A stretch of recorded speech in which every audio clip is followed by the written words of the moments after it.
The life of the Prophet Muhammad, peace and blessings of Allah be upon him, in the name of Allah, the most beneficent, the most merciful. All praise is due to Allah, the Lord of the worlds, the one who sustains the heavens and earths, director of all that is created, who sent the messengers. May the peace and blessings of Allah be upon all of them, to rational beings, to guide them and explain the religious laws to them with clear proofs and undeniable arguments. I praise him for all of his bounties. I ask him to increase his grace and generosity. I bear witness that there is none worthy of worship except Allah alone, who is no partner, the one, who subdues, the generous, the forgiving. I bear witness that our leader Muhammad is his servant and messenger, his beloved and dear one, the best of all creation. He was honored with the glorious Quran that has been an enduring miracle throughout the years. He was also sent with his guiding sunnah that shows the way for those who seek guidance. Our leader Muhammad has been particularized with the characteristic of eloquent and pithy speech, and simplicity and ease in the religion. May the peace and blessings of Allah be upon him, the other prophets and messengers, all of their families and the rest of the righteous. The life of the Prophet Muhammad, peace and blessings of Allah be upon him. 1. How it all began. Nearly 4,000 years ago, in the Sumerian town of Ur in the valley of the river Euphrates, lived a young man named Abraham. The people of Ur had once worshipped Allah, but as time passed they forgot the true religion and started praying to idols, statues made of wood or clay and sometimes even of precious stones. Even as a small child, Abraham could not understand how his people, and especially his father, could make these images with their own hands, call them gods, and then worship them. He had always refused to join his people when they paid respect to these statues. Instead he would leave the town and sit alone, thinking about the heavens and the world about him. He was sure his people were doing wrong, and so alone he searched for the right way. One clear night as he sat staring at the sky, he saw a beautiful shining star, so beautiful that he cried out, "This must be Allah." He looked at it in awe for some time, until suddenly it began to fade and then it disappeared. He turned away in disappointment, saying, "I love not things that set." Quran 6.77. On another night Abraham was again looking at the sky and he saw the rising moon, so big and bright that he felt he could almost touch it. He thought to himself, "This is my Lord." Quran 6.78. But it was not long before the moon set as well. Then he said, "Unless my Lord guide me, I surely shall become one of the folk who are astray." Quran 6.78. Abraham then saw the beauty and splendor of the sunrise and decided that the sun must be the biggest and most powerful thing in the universe. But for the third time he was wrong, for the sun set at the end of the day. It was then that he realized that Allah is the most powerful, the creator of the stars, the moon, the sun, the earth and of all living things. Suddenly he felt himself totally at peace, because he knew that he had found the truth. When he said unto his father and his folk, "What do you worship?" They said, "We worship idols, and are ever devoted to them." He said, "Do they hear you when you cry? Or do they benefit or harm you?" They said, "Nay, but we found our fathers acting in this manner." He said, "See now that which you worship, you and your forefathers. Lo, they are all an enemy to me, except the Lord of the worlds. Who created me, and he guides me, and who feeds me and waters me. And when I sicken, then he heals me, and who causes me to die, then gives me lift again, and who, I ardently hope, will forgive me my sin on the day of judgment." Quran 26.7082. The life of the Prophet Muhammad, peace and blessings of Allah be upon him. 4. One day, while all the townspeople were out, Abraham angrily smashed all the idols with his right hand except for one which was very large. When the people returned they were furious. They remembered the things Abraham had said about the idols. They had him brought forth before everyone and demanded, "Is it you who did this to our gods?" 0. Abraham replied, "But this their chief did it. Ask them, if they are able to speak." The people exclaimed, "You know they do not speak. Do you worship what you yourselves have carved when Allah created you and what you make?" Abraham continued, "Do you worship instead of Allah that which cannot profit you at all, nor harm you?" Quran 37.956. Quran 21.66. Finally, Abraham warned them, "Serve Allah, and keep your duty unto him, that is better for you if you did but know. You serve instead of Allah only idols, and you only invent a lie. Lo, those whom you serve instead of Allah own no provision for you. So seek your provision from Allah, and serve him, and give thanks unto him, for unto him you will be brought back." Quran 29:16-17. The people of Ur decided to give Abraham the worst punishment they could find. He was to be burnt to death. On the chosen day all the people gathered in the center of the city, and even the king of Ur was there. Abraham was then placed inside a special building filled with wood. The wood was lit. Soon the fire became so strong that the people were pushed back by the flames. But Allah said, "O fire, be coolness and peace for Abraham." Quran 21.69. The people waited until the fire had completely died down, and it was then that they saw Abraham still sitting there as though nothing had happened. At that moment they were utterly confused. They were not, however, moved by the miracle that had just happened before their very eyes. Still Abraham tried to persuade his own dear father, who was named Azar, not to worship powerless, unseeing, unhearing statues. Abraham explained that special knowledge had come to him and implored his father, "So follow me and I will lead you on the right path." 0 My father, don't serve the devil. But Azar would not listen. He threatened his son with stoning if he continued to reject the gods of Ur. He ordered Abraham to leave the city with these words, "Depart from me a long while."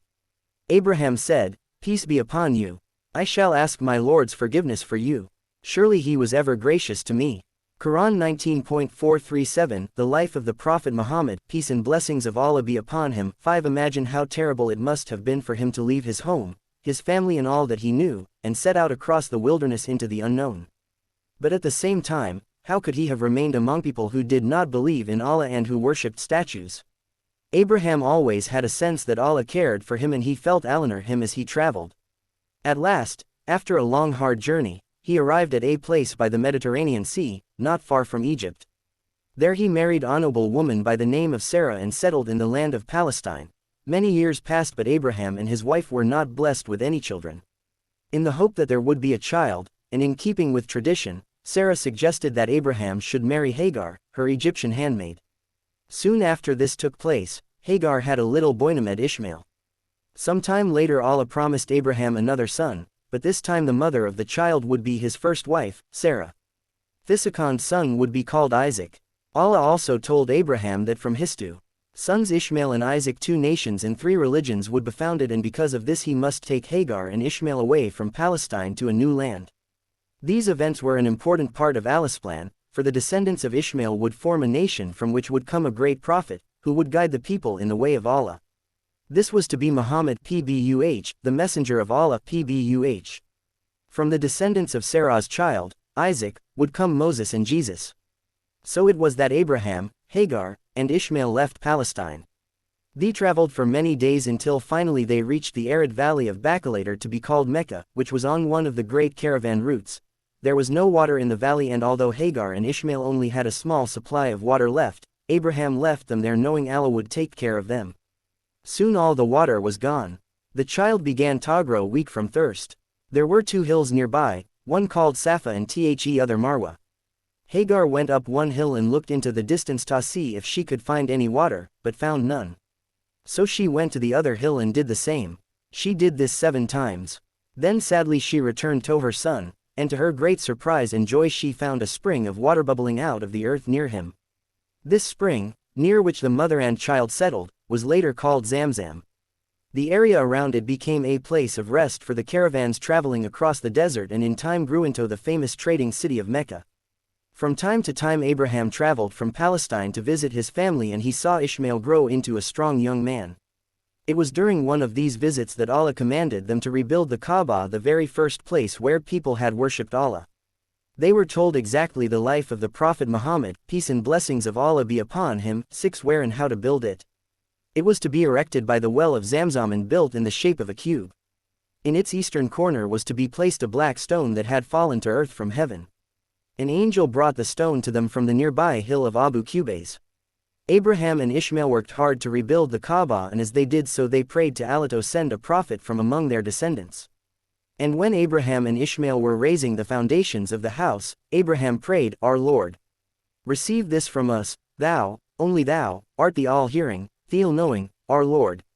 And make us submissive unto thee, and of our seed a nation submissive unto thee, and show us our ways of worship, and turn toward us. Lo, thou, only thou, art the relenting, the merciful, our Lord. And raise up in their midst a messenger from among them who shall recite unto them thy revelations, and shall instruct them in the scripture and in wisdom, and shall make them grow. Lo, thou, only thou, art the mighty, wise." Quran 2.1279 When the Kaaba was completed, Allah commanded Abraham to call mankind to pilgrimage to His holy house. Abraham wondered how anyone could hear his call. Allah said, "You call and I will bring them." This was how the pilgrimage to the Kaaba in Mecca was established, and when Muslims make the pilgrimage today, they continue to answer the age-old call of Abraham. The life of the Prophet Muhammad, peace and blessings of Allah be upon him. 7. The children of Ishmael. Over the years, Ishmael's children themselves had children. His descendants increased and formed tribes which spread out all over Arabia. One of these tribes was called Quraysh. Its people never moved away from Mecca and always lived near the Kaaba. One of the duties of the leader of Quraysh was to look after those who came on pilgrimage to the Kaaba. The pilgrims would come from all over Arabia, and it was a great honor to provide them with food and water. As time passed, however, the Arabs stopped worshipping Allah directly and started bringing idols back with them from the different countries they visited. These idols were placed at the Kaaba, which was no longer regarded as the sanctuary of Allah, as Abraham had intended it. It was, however, still respected by the Arabs. Around this time the well of Zamzam disappeared beneath the sand. Also at this time, Qasa, one of the leaders of Quraysh, became ruler over Mecca. He held the keys of the temple and had the right to give water to the pilgrims, to feed them, to take charge of meetings, and to hand out war banners before battle. It was also in his house that Quraysh settled their affairs. After Qasa's death, his son, Abdu Manaf, who had become famous during his father's lifetime, took over the leadership of Quraysh. After him came his son Hashim. It is said that Hashim was the first to begin the two great caravan journeys of Quraysh, one in the summer to Syria in the north, and one in the winter to Yemen in the south. As a result, Mecca grew rich and became a large and important center of trade. One summer Hashim went north to buy goods to sell in Yemen. On his way he stopped in Yathrib to trade in the market, and there he saw a beautiful woman. She was Salma, the daughter of Amr ibn Zayd, who was from a much respected family.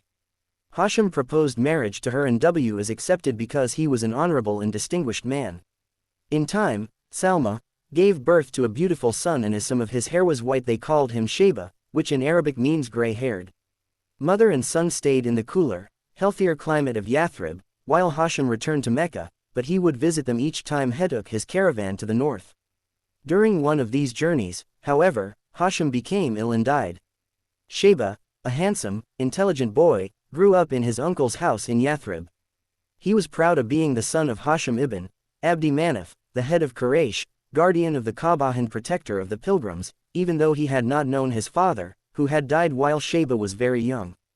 The life of the Prophet Muhammad, peace and blessings of Allah be upon him. 8. At Hashim's death his brother al-Muttalib took over his duties and responsibilities. He traveled to Yathrib to see his nephew, Sheba, and decided that as the boy would one day inherit his father's place, the time had come for him to live in Mecca. It was hard for Salma, Sheba's mother, to let her son go with his uncle, but she finally realized that it was for the best. Al-Muttalib returned to Mecca, entering the city at noon on his camel with Sheba behind him.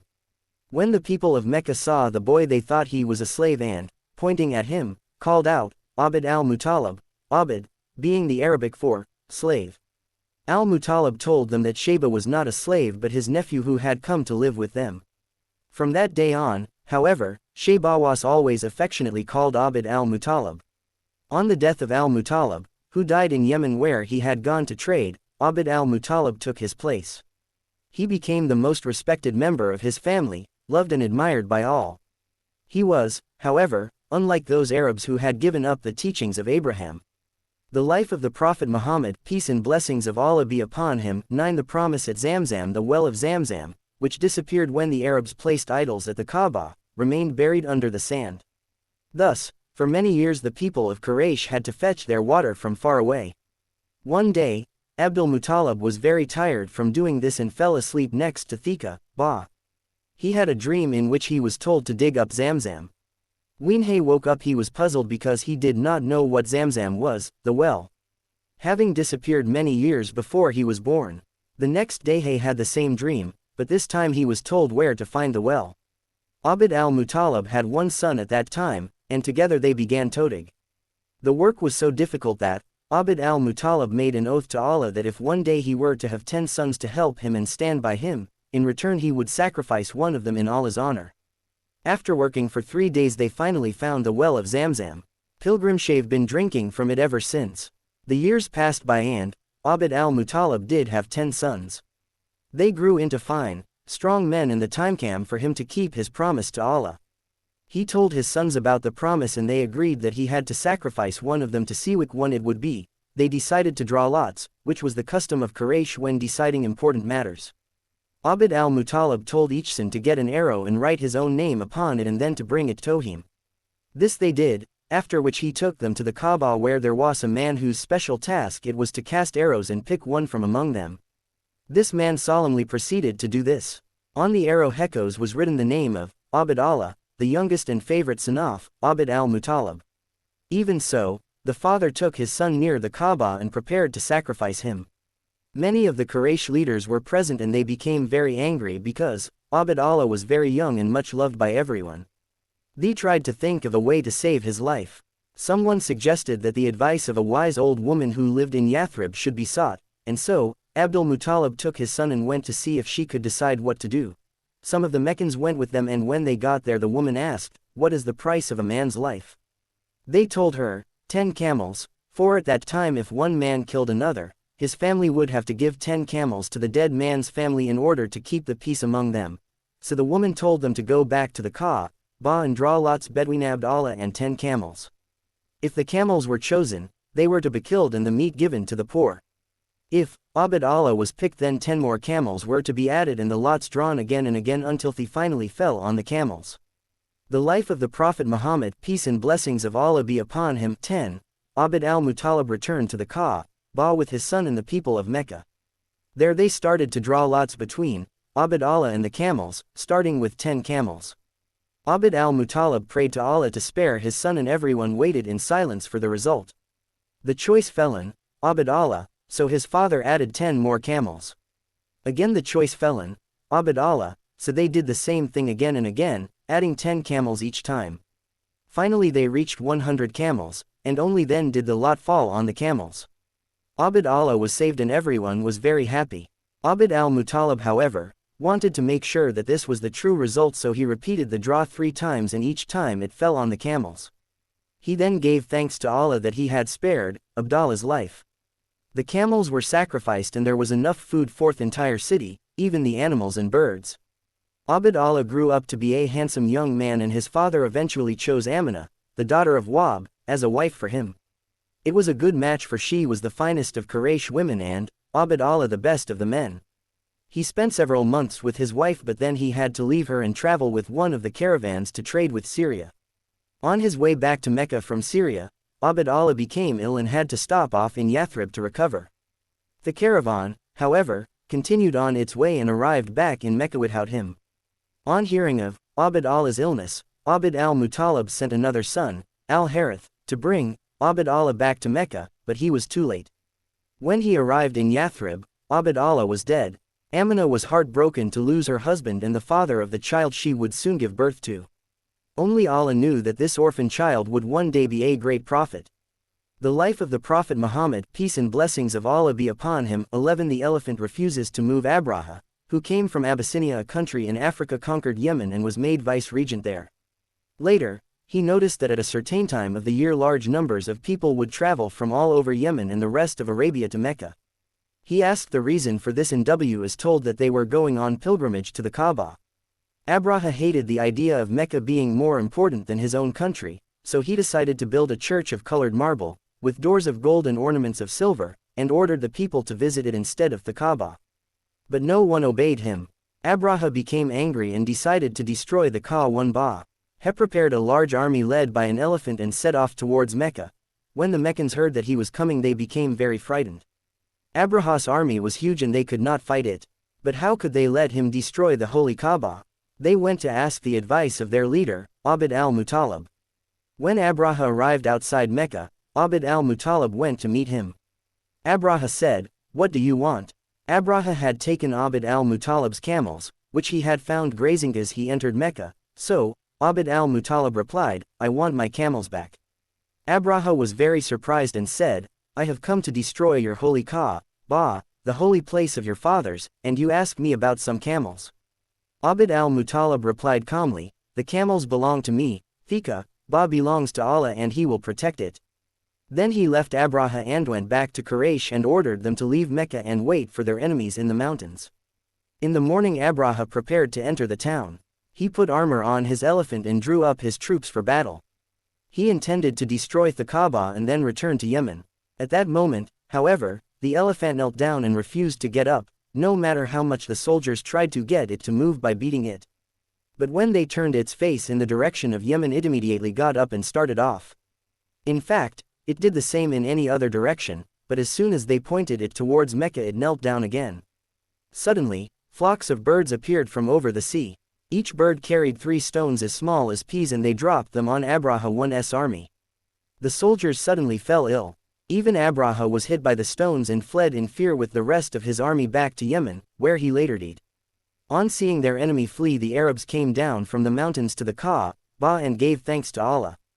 The life of the Prophet Muhammad, peace and blessings of Allah be upon him. 12 After this, Quraysh gained great respect and became known as the people of Allah, and the year in which these events took place, 570 AD, was named the Year of the Elephant. In that year Allah had saved the Kaaba and He would soon bring forth a prophet from among Quraysh. In the name of Allah, the Beneficent, the Merciful, hast thou not seen how the Lord dealt with the owners of the elephant? Did He not bring their stratagem to naught, and send against them swarms of flying creatures, which pelted them with stones of baked clay, and made them like green crops devoured by cattle? Quran 105.15 The life of the Prophet Muhammad, peace and blessings of Allah be upon him. 13 The Prophet is born one day, while traveling north, one of the Arab tribes from Mecca met a hermit in the desert. Some of the men stopped to speak with him. Hermits were known to be wise and the Arabs often asked their advice. The hermit asked where they had come from. When they replied that they were from Mecca, he told them that Allah would soon send a prophet, who would come from their people. They asked the name of this prophet and the hermit answered that his name would be Muhammad and that he would guide them to a new way of life.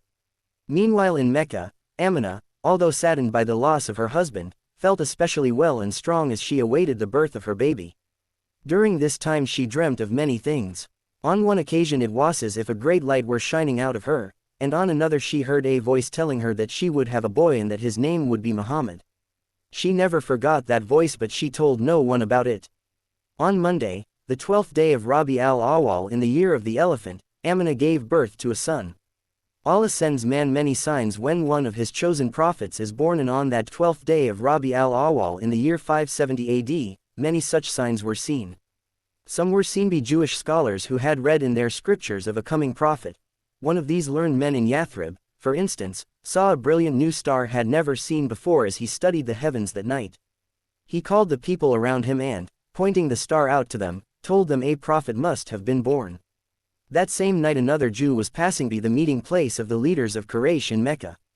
He asked them if a baby boy had just been born and told them that if it were true, this would be the prophet of the Arab nation.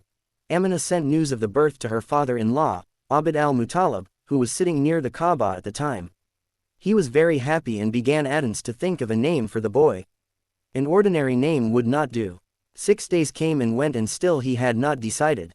But on the 7th day, as he lay asleep near the Kaaba, Abd al-Muttalib dreamt that he should give the baby the unusual name of Muhammad, just as Aminah herself had dreamt. And the child was called Muhammad, PBUH, which means it praised one. When Abd al-Muttalib told the leaders of Quraysh what he had named his grandson, many of them asked, "Why did you not the life of the Prophet Muhammad, peace and blessings of Allah be upon him, 14 choose the sort of name that is used by our people?" At once he replied, "I want him to be praised by Allah in the heavens and praised by men on earth." The life of the Prophet Muhammad, peace and blessings of Allah be upon him, 15 A time with Halima. Like many other women in Mecca, Aminah decided to send her son away from the city for his early years to the desert where it was more healthy. Women from the desert used to come to Mecca to collect the new babies and they would then keep them until they developed into strong children, for which they were well paid by the parents. Among the women who traveled to Mecca to fetch a new baby at the time Aminah's son was born, was a Bedouin woman called Halima. With her was her husband and baby son.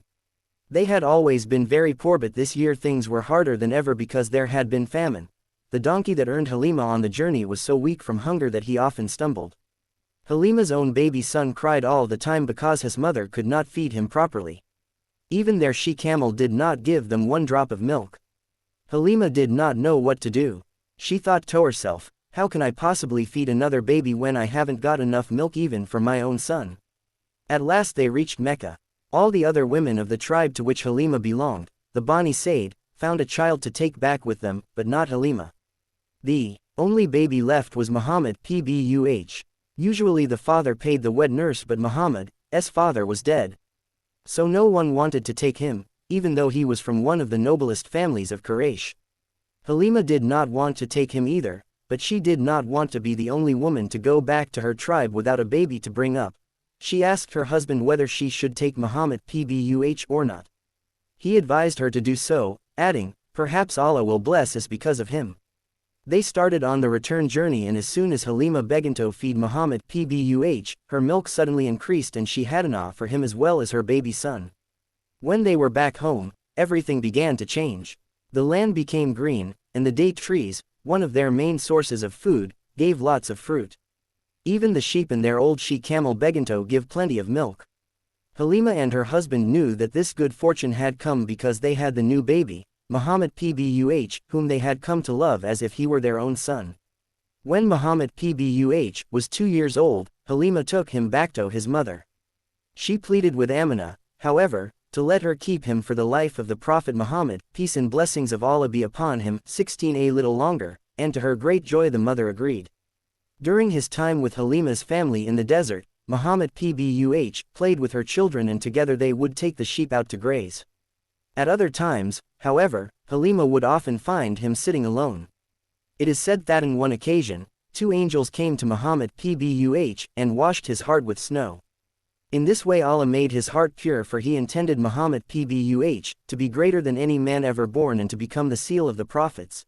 In the name of Allah the Beneficent, the Merciful, did we not expand thy breast for thee and ease thee of thy burden which weighed down thy back, and exalted thy fame? So truly with hardship comes ease, truly with hardship comes ease. So when thou art relieved, still toil and strive to please thy Lord. Quran 94.18. When Halima finally took Muhammad PBUH back to Amina, he was a healthy, strong boy. Later he would look back with joy on the time he had spent with Halima, and he always thought of himself as one of the Bani Said. The life of the Prophet Muhammad, peace and blessings of Allah be upon him. 17. The orphan's childhood. Muhammad PBUH returned to live with his mother in Mecca when he was about 3 years old. 3 years later Amina decided to take her son to visit his uncles in Yathrib. She told her maid, Baraka, to prepare everything they would need for the long journey, and then they joined one of the caravans going there. They stayed in Yathrib a month and Muhammad PBUH enjoyed the visit with his cousins. The climate there was very pleasant and he learned to swim and to fly a kite. On their way back to Mecca, however, Amina became ill and died. She was buried in the village at Al-Abwa not far from Yathrib. Muhammad PBUH returned sadly to Mecca with his mother's maid. He was now 6 years old and had lost both his father and mother. He was then adopted by his grandfather, Abd al-Muttalib, who loved him dearly and kept him by his side at all times. It was the custom of Abd al-Muttalib to sit on a blanket near Thika, Ba. There he was always surrounded by people who had come to speak to him. No one was allowed to sit on the blanket with him, however, except his grandson Muhammad PBUH, which shows how close they were to each other. Many times, Abd al-Muttalib was heard to say, "This boy will be very important one day." 2 years later, Abd al-Muttalib became ill and Muhammad PBUH stayed by him constantly. Abd al-Muttalib told his son, Abu Talib, to adopt Muhammad PBUH after his death. Which he did. Abu Talib had many children of his own, but Muhammad PBUH immediately became part of his family and the favorite child. The time came for Quraysh to prepare a caravan to go to Syria. Abu Talib was going with them and he took Muhammad PBUH along. It was Muhammad's first journey to the north. After days of travel, the caravan arrived at a place near Syria where the Romans used to come to trade with the Arabs. Near this marketplace lived a monk called Bahira. His cell had been used by generations of monks before him and contained ancient manuscripts. Bahira saw the caravan in the distance and was amazed to see that over it was a large white cloud. It was the only cloud in a clear blue sky and it appeared to be shading one of the travelers. The monk was even more surprised to see that the cloud seemed to follow the caravan but disappeared when the person it was shading sat down under a tree. Bahira knew from the scriptures that a prophet was expected to come after Jesus, and it had been his wish to see this prophet before he died. Realizing that what he had just seen was a miracle, he began to think that these wish might, after all, come true. The life of the Prophet Muhammad, peace and blessings of Allah be upon him. 18 The monk sent an invitation to the Meccans to come and eat with him. The Arabs were surprised because they often passed by, and Bahira had never invited them before. When the group was all together for the meal, the monk said, "Is this everyone?" "No," someone said. A boy was left watching the camels. Bahira insisted that the boy should join them. The boy was Muhammad PBUH. When he arrived, Bahira said nothing, but watched him all through the meal. He noticed many things about Hisiparans which fitted the description in the old manuscripts. Later on, he took him aside and asked Muhammad PBUH many questions. He soon found out how he felt about the idols in the Kaaba. When Bahira tried to make him swear by them, as the Arabs used to do, Muhammad PBUH said, "There is nothing in this world that I hate more." They talked together about Allah and about Muhammad's life and family. What was said made Bahira certain that this was indeed the prophet who would follow Jesus. Then the monk went to Abu Talib and asked him how he was related to Muhammad PBUH. Abu Talib told him that Muhammad PBUH was his son. Bahira replied that this could not be so because the boy was destined to grow up an orphan, and he ordered Abu Talib to watch over Muhammad PBUH with great care. There are many stories told about Muhammad's youth. Some tell of how he used to take the family's sheep to graze and was always kind to them. While they grazed, he would sit thinking about the mysteries of nature. Unlike those around him, he never worshipped the idols and never swore by them.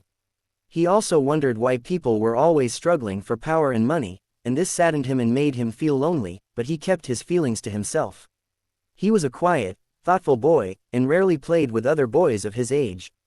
On one occasion, however, Muhammad PBUH went with some of the boys to a wedding in Mecca.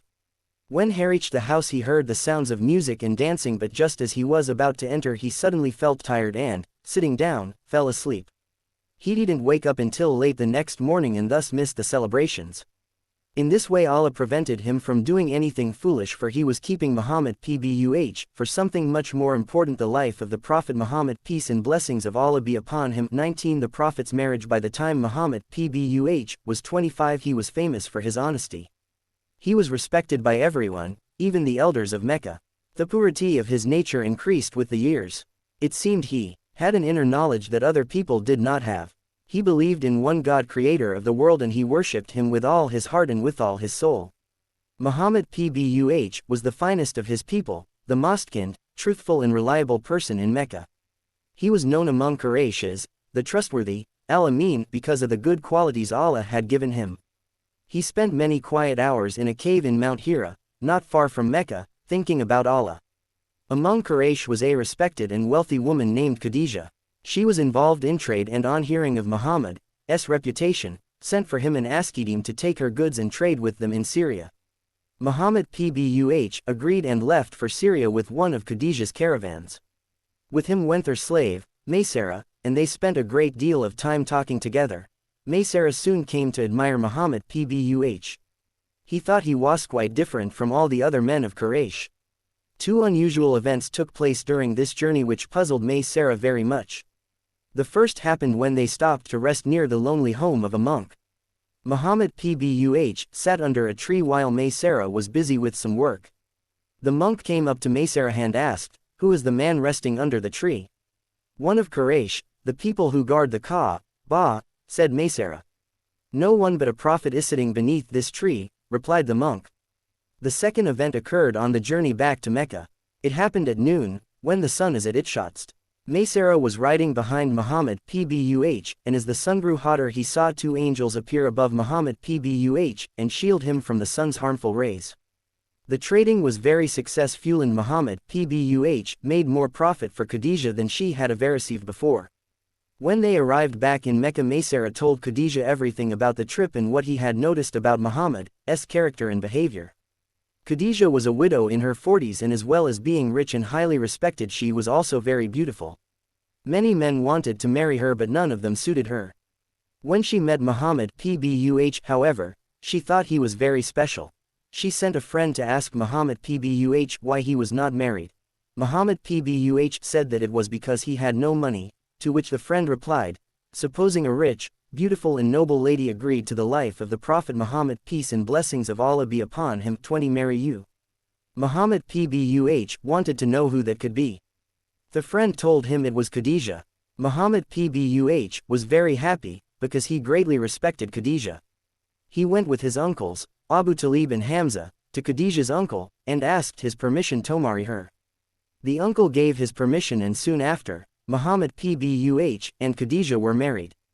Their marriage was a joyful one, and Muhammad PBUH and Khadijah were well suited. Their life together, however, was not without some sadness. They were blessed with 6 children, 2 sons and 4 daughters. Sadly, their firstborn, a son called Qasim, died shortly before his 2nd birthday, and their last child, also a son, only lived for a short time.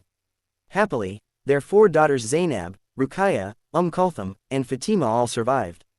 For a few years Muhammad PBUH lived a calm and quiet life as a merchant in Mecca. His wisdom benefited many people. One such time was when Quraysh decided to rebuild the Kaaba. It was a difficult decision for them because they had to knock it down before rebuilding it, and the people were afraid that Allah might be angry with them for knocking down his sanctuary. At last one of the wise old men of Quraysh decided to begin, then everybody followed him. They worked until they reached down to the first foundation that Abraham had built. As soon as he began to remove the stones of this foundation, however, the whole of Mecca began to shake. They were so afraid that they decided to leave these stones where they were and build on top of them. Each tribe brought stones and they built the Kaaba up until they reached the place where the black stone was to be set. They then began to argue about who should have the honor of carrying the black stone and lifting it to its place in one of the corners of the Kaaba. They almost came to blows, but fortunately one of the men offered a solution. He suggested that they should be guided by the first person to enter the place of worship. They all agreed, and as Muhammad PBUH was the first to enter, everyone was pleased, because they all trusted him. They told him the cause of the argument and he asked them to bring a large cloak. They did as he asked, and after spreading the cloak on the ground he placed the black stone in the center of it. Then he asked a man from each tribe to hold one edge of the cloak and together to raise it to the life of the Prophet Muhammad, peace and blessings of Allah be upon him, 21 height where the stone should be see. When this was done, he took the stone off the cloak and put it into place himself. This story shows how all Quraysh respected and trusted Muhammad PBUH, and how, by his wisdom and good sense, he was able to keep the peace. The life of the Prophet Muhammad, peace and blessings of Allah be upon him. 22 The coming of the Archangel Gabriel. Muhammad PBUH believed that there was only one Allah, creator of the sun, the moon, the earth, the sky, and of all living things, and that all people should worship only him. Muhammad PBUH would often leave the crowded city and go to the cave in Mount Hira. He liked to be alone there, away from all thoughts of the world and daily life, eating and drinking little. In his 40th year, Muhammad PBUH left Mecca to spend Ramadan, the traditional month of retreat, in the cave. In the second half of Ramadan, Allah began to reveal his message for mankind through Muhammad PBUH. This first revelation occurred as follows. The Archangel Gabriel came to Muhammad PBUH in the cave and commanded him to read. Muhammad PBUH replied, I cannot read. Athos the Archangel took Muhammad PBUH in his arms and pressed him to him until it was almost too much to bear. He then released him and said again, read. I cannot, replied Muhammad PBUH, at which the Archangel embraced him again. For the third time the Archangel commanded Muhammad PBUH to read, but still he said he could not, and was again embraced. On releasing him this time, however, the Archangel Gabriel said, read, in the name of thy Lord who createth man from Aclot. Read, and thy Lord is the most generous who teacheth by the pen, teacheth man that which he knew not. Quran 96.15 Muhammad PBUH repeated these verses, just as the Archangel had said them. When the Archangel was sure Muhammad PBUH knew them by heart, he went away. Now that he was alone, Muhammad PBUH could not understand what had happened to him. He was terribly afraid and rushed out of the cave. Perhaps the cave was haunted.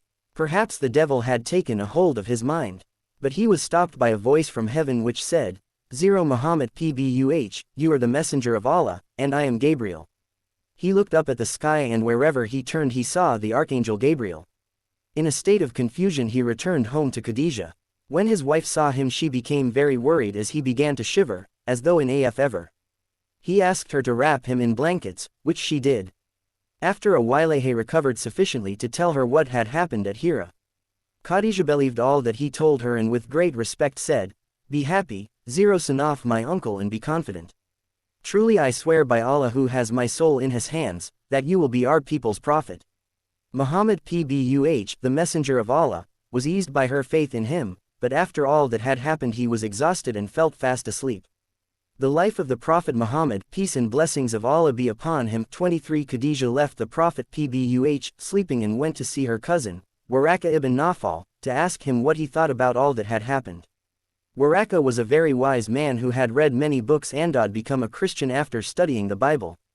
He told Khadija that Muhammad PBUH had been chosen by Allah to be his messenger. Just as the Archangel Gabriel had come to Moses before and had ordered him to guide his people, so, too, would Muhammad PBUH be the prophet of his people. But Waraka warned that all the people would not listen to the prophet and some would mistreat his followers. He must, however, be obedient because he had a great message for all the world.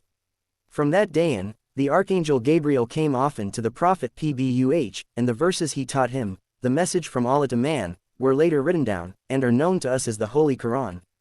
The life of the Prophet Muhammad, peace and blessings of Allah be upon him. 24 The first Muslims after that momentous day in the month of Ramadan, revelation came again and again to the Prophet PBUH. He understood now what he had toto and prepared himself for what was to come. Only a strong and brave man, helped by Allah, can be a true prophet because people often refuse to listen to Allah's message. Khadija was the first to believe the Prophet PBUH and accept as true what he brought from Allah. Through her, Allah made things easier for the Prophet PBUH. Khadija strengthened him, helped him spread his message, and stood up to the people who were against him. Then revelation ceased for a time. The Prophet PBUH was upset and unhappy, thinking that Allah had left him, or that he might have angered Allah in some way so that Allah no longer thought him worthy of his message. However, the Archangel Gabriel came back to him and brought this surah, or chapter, of the Quran, in the name of Allah, the Beneficent, the Merciful, by the morning hours, and by the night when it is stillest, thy Lord hath neither forsaken thee nor doth he hate thee, and verily the last will better for thee than the first. And verily thy Lord will give unto thee so that thou wilt be content. Did he not find thee an orphan and protect thee? Did he not find thee wandering and guide thee? Did he not find thee destitute and enrich thee? Therefore the orphan oppress not, therefore the beggar drive not away, and as for thy Lord's blessing, declare it. Quran 93.1-11 The Prophet PBUH began to speak secretly of all his message to those who were close to him and whom he could trust. At that time Mecca was going through hard times. There was very little food to be had. Abu Talib, the Prophet's uncle, who had taken care of him after his grandfather's death, was finding it very difficult to feed his large family.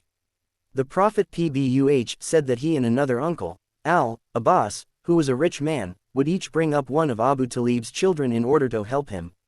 The Prophet PBUH took Ali and his uncle took Far.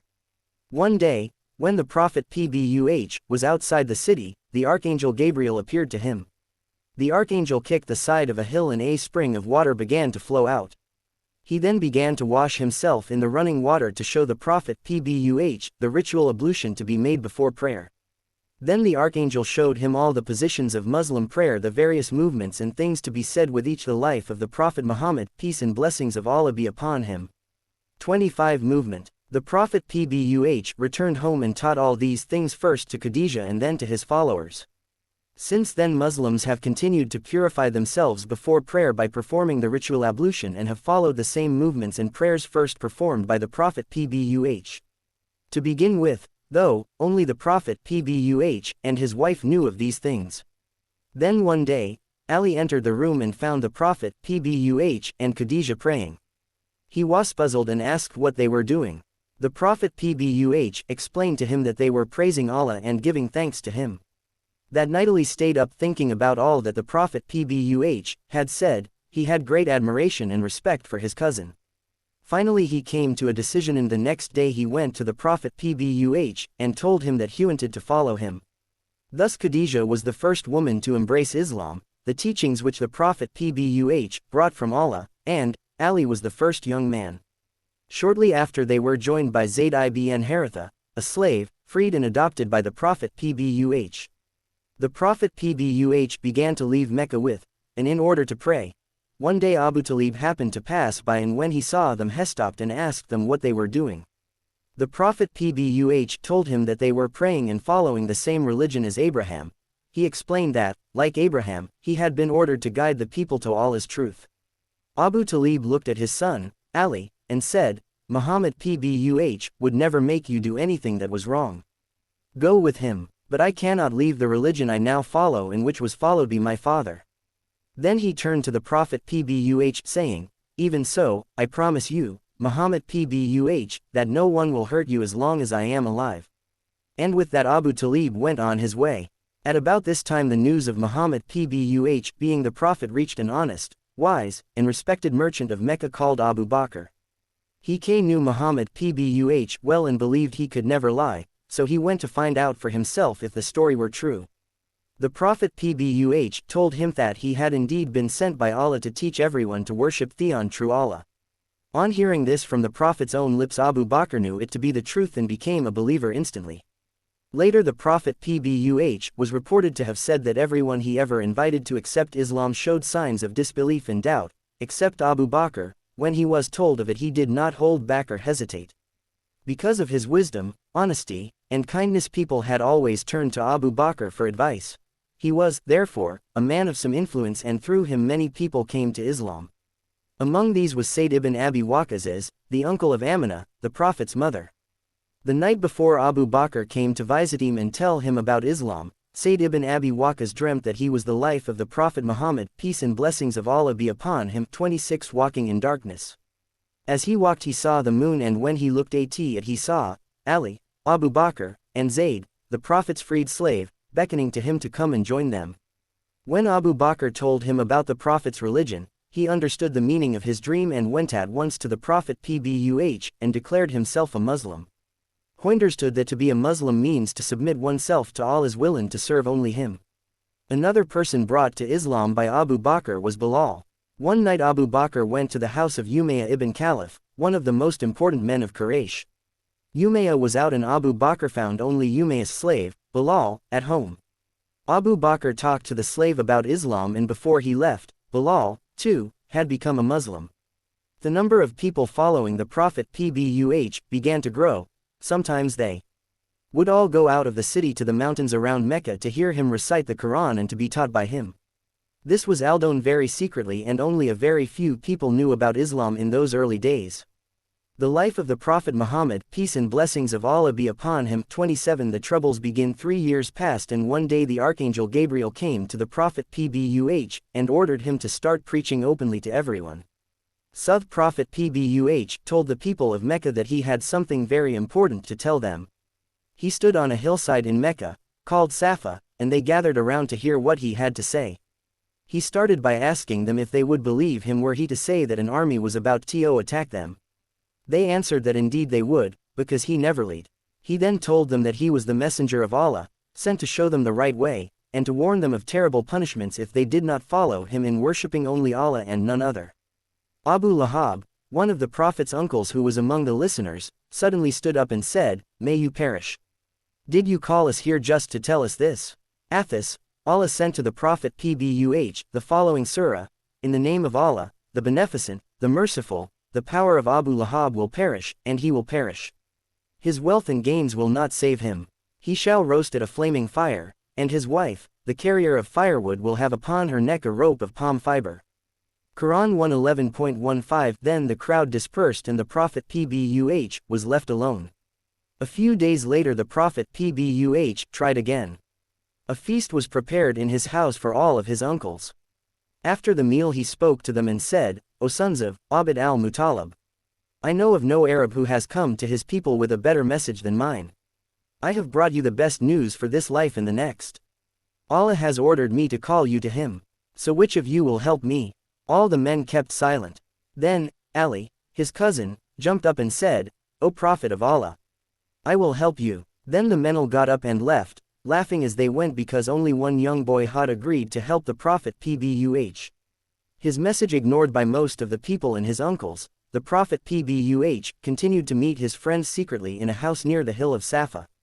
There they prayed together and he taught them about the religion of Islam. But even though they kept to themselves, they were sometimes abused by those who would not believe. From one such incident, however, an unexpected conversion to Islam took place. One day, when the Prophet PBUH was returning home, speaking with his followers, Hamid Abu Jahl, a leader of Quraysh, who hated the Prophet PBUH and his teachings. Abu Jahl started to insult him and to speak spitefully of Islam, but the Prophet PBUH made no reply and went on his way. The life of the Prophet Muhammad, peace and blessings of Allah be upon him. 28 later, Hamza, one of the Prophet's uncles, who was a strong and brave warrior of whom people were quite afraid, heard how his nephew had been insulted. Filled with rage, he ran straight to the Kaaba where Abu Jahl was sitting among the people and struck him a violent blow in the face with his bow. Hamza then shouted, "Will you insult him when I follow his religion, and I say what he says? Hit me back if you can." Some people got up to help Abu Jahl but he stopped them saying, "Leave Hamza alone, for by Allah, I have insulted his nephew badly." From that moment on Hamza followed the teachings of the Prophet PBUH, and with his conversion to Islam Quraysh realized that the Prophet PBUH had a strong supporter and so for a while they stopped persecuting him. Soon, however, the leaders of Quraysh became angry again, when they saw that the Prophet PBUH was going ahead with his teaching. A group of them went to his uncle, Abu Talib, who had promised to protect him. They told him to ask the Prophet PBUH to stop attacking their gods and their way of life, and in return they would let him do as he wished with his religion. After a time they saw that there was no change, so they went back to Abu Talib and this time they told him that if he did not stop his nephew, they would fight them both. Abu Talib was very upset by this quarrel among his people, but he could not break his word to his nephew. He sent for the Prophet PBUH and told him what had happened, saying, "Spare him and spare yourself. Do not put a greater burden on me than I can bear." The Prophet PBUH thought that his uncle might abandon him and that he would no longer have his support, but nevertheless he answered, "O my uncle, by Allah, if they put the sun in my right hand and the moon in my left in return for my giving up this cause, I would not give it up until Allah makes truth victorious, or I die in his service." Abu Talib was deeply moved by this answer. He told the Prophet PBUH that he would support him for as long as he lived and encouraged him to go on spreading Allah's message. From that time on, however hard the leaders of Quraysh tried to convince Abu Talib to stop protecting his nephew, he always refused to listen to them. In order to get rid of the Prophet PBUH and his followers, his enemies started persecuting those Muslims who were poor or weak, or had no powerful friends. One such person was Bilal, the slave of Umayyah ibn Khalaf. His master would take him out into the desert, tie him up, and leave him in the sun with a large stone on his chest.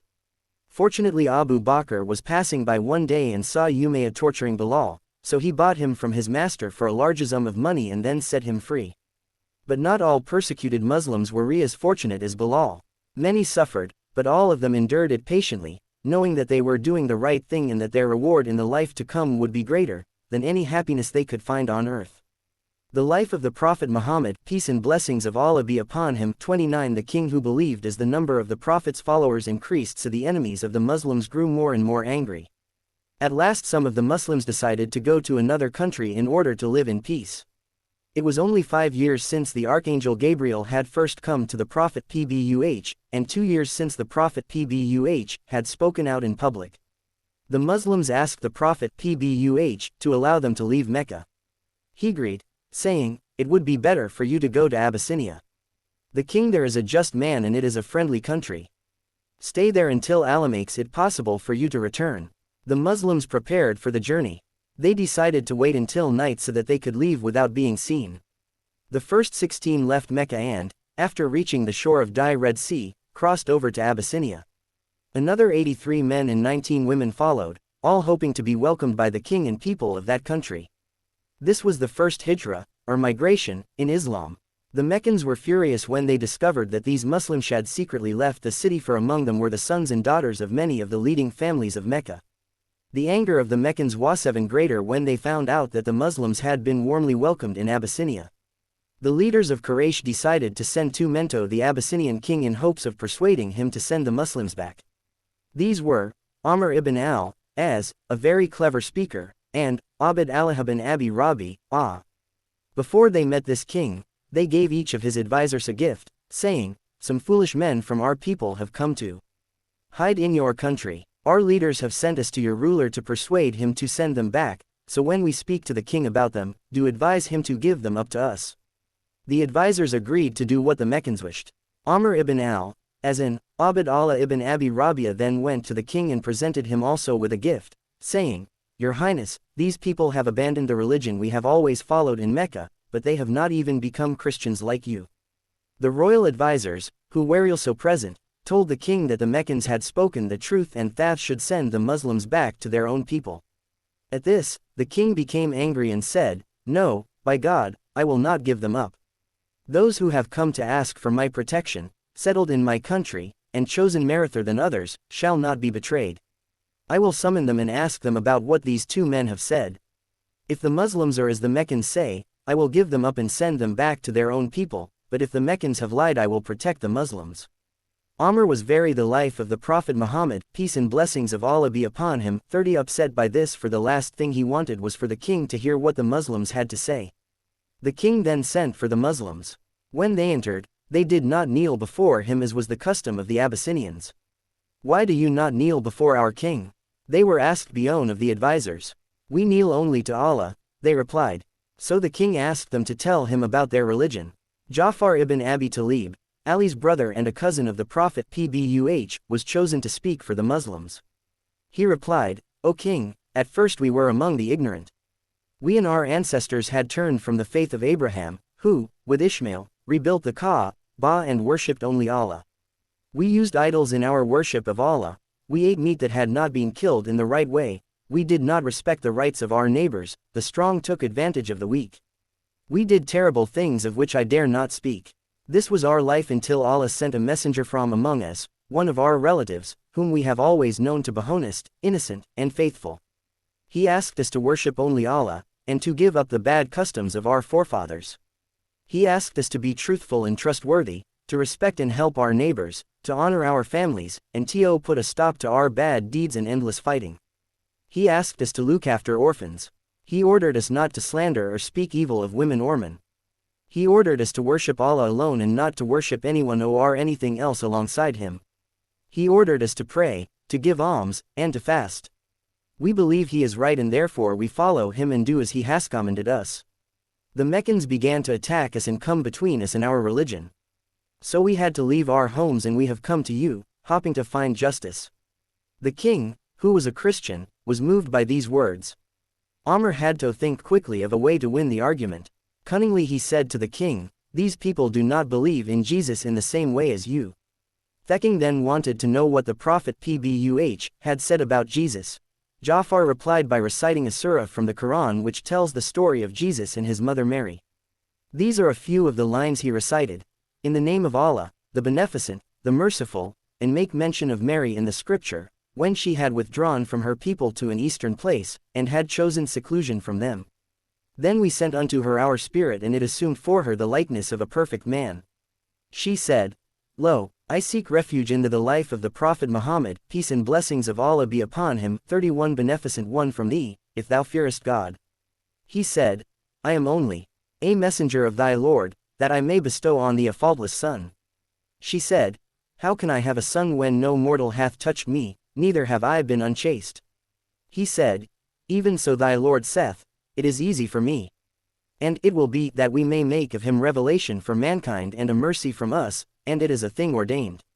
And she conceived him, and she withdrew with him to a far place. Then she brought him to her own folk, carrying him.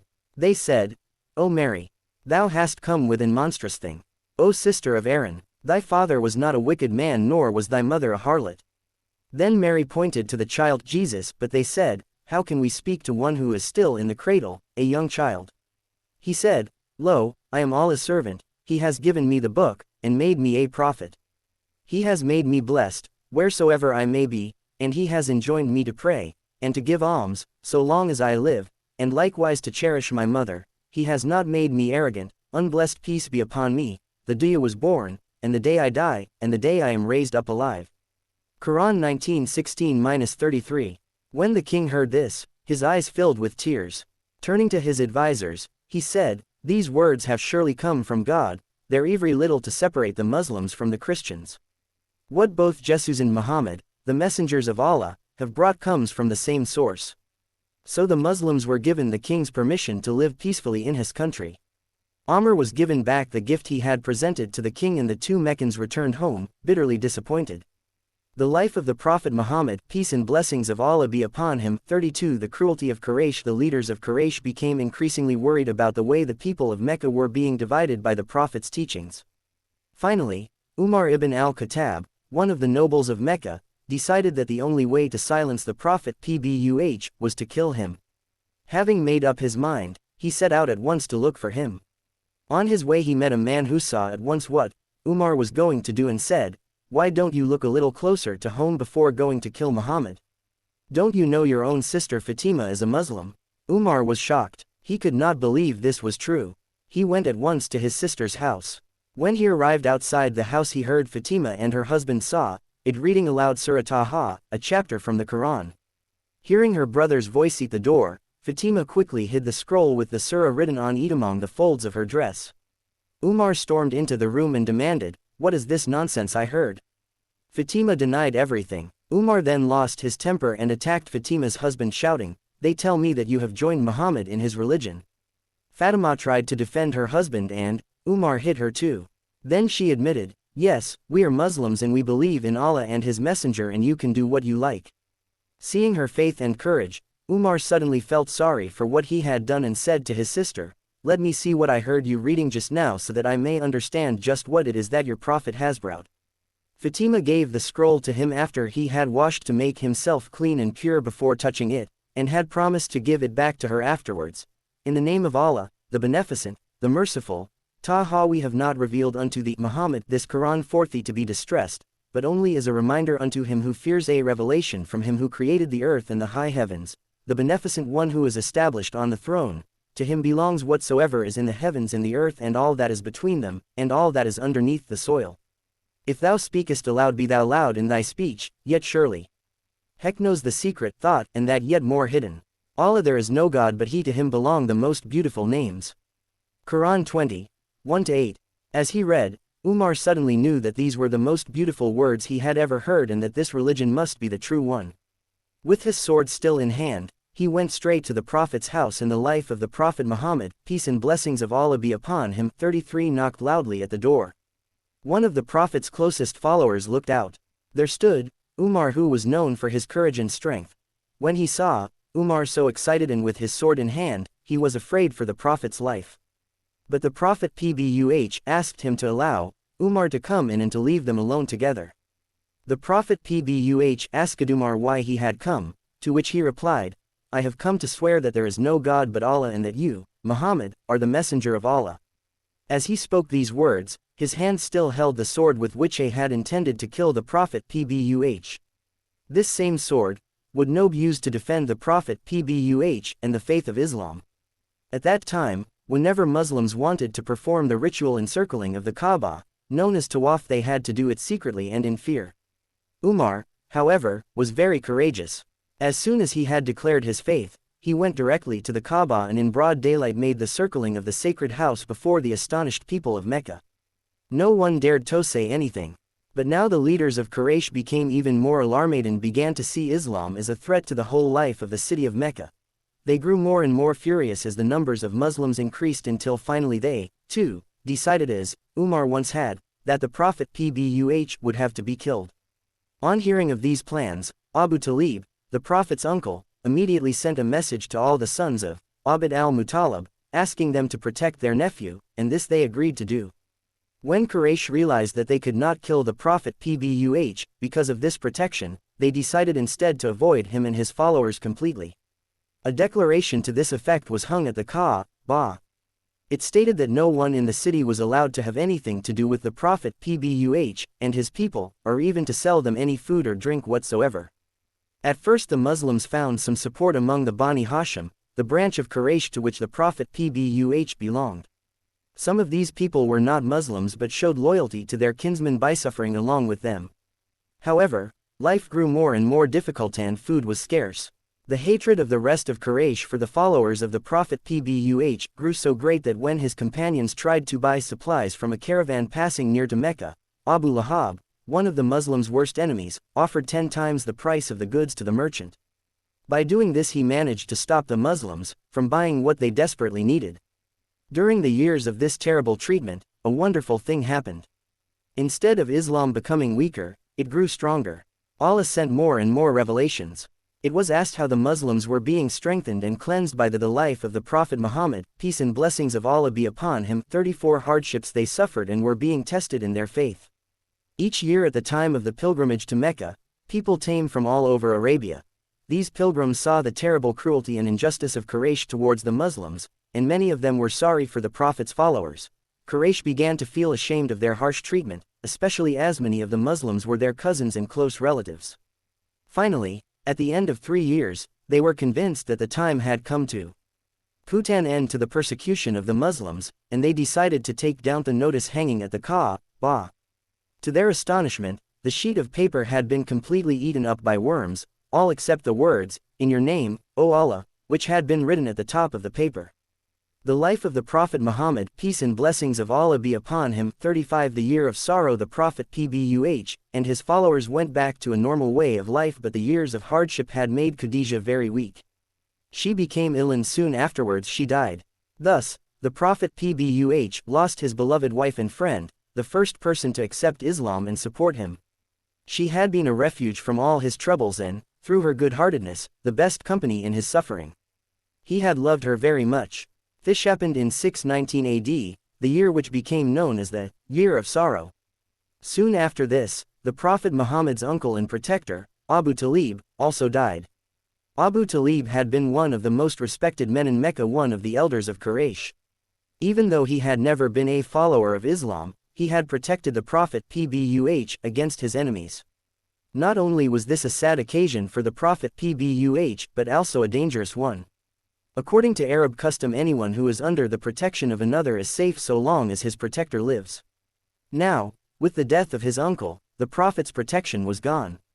The Prophet's enemies rejoiced to see him so sad, without a wife to console and comfort him, and without his uncle to protect him. They began to treat him worse than ever before. Even small children insulted him. One young man actually threw some filth on the Prophet's head, but a Prophet PBUH went home without making anything of it.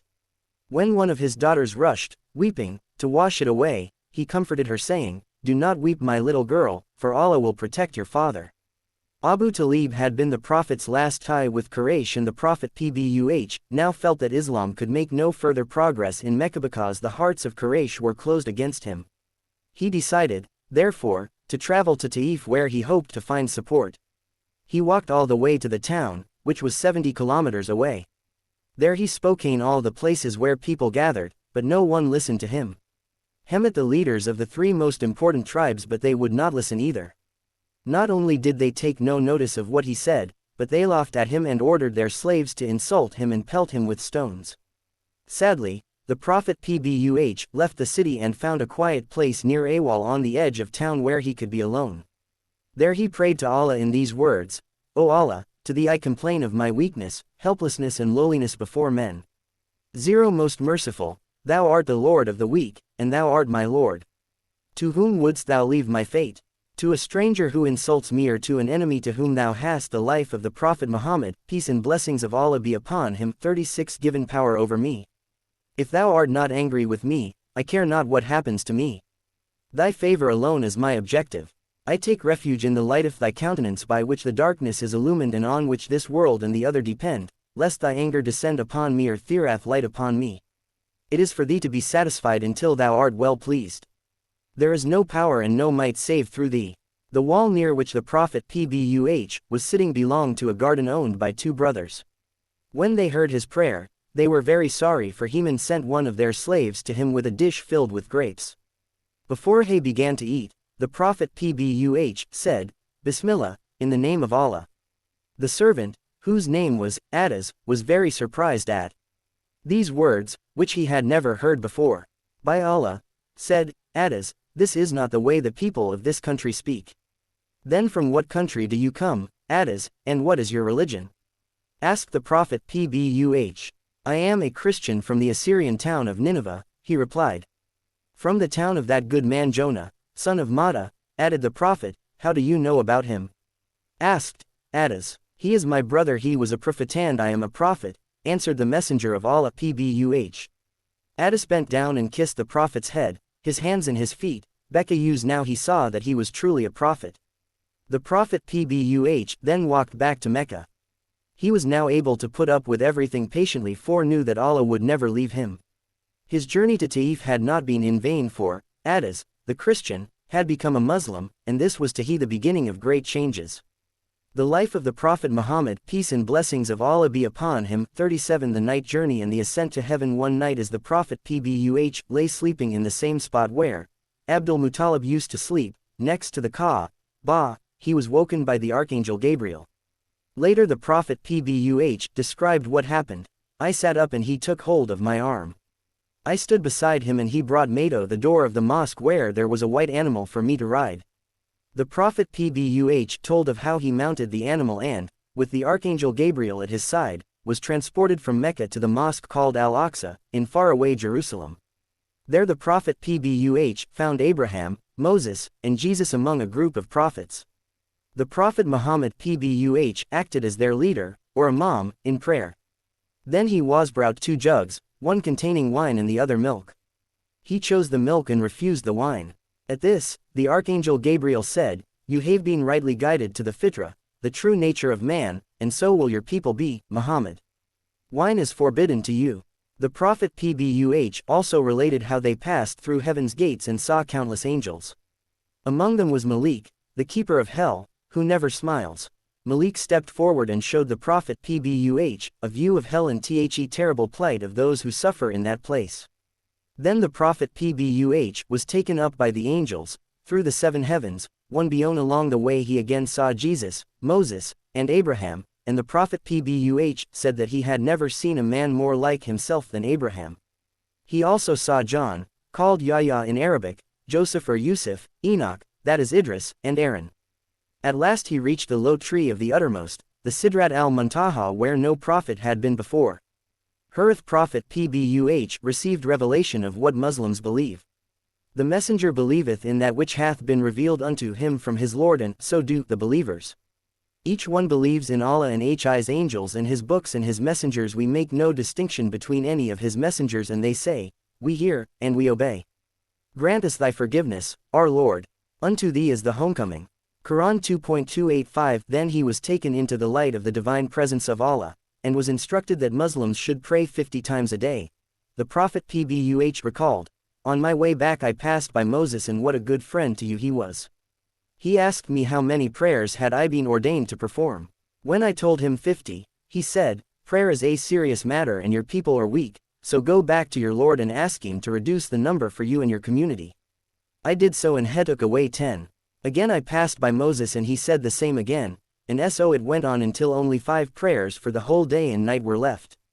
The life of the Prophet Muhammad, peace and blessings of Allah be upon him. 38 Moses again gave me the same advice. I replied that I had been back to my Lord and asked him to reduce the number until I was ashamed, and I would not do it again. He of you who performs the 5 prayers faithfully, will have the reward of 50 prayers. On the morning following these events and the Prophet's return to Mecca, he told Quraysh what had happened. Most of them said, by God, this is ridiculous. A caravan takes a month to go to Syria and a month to return.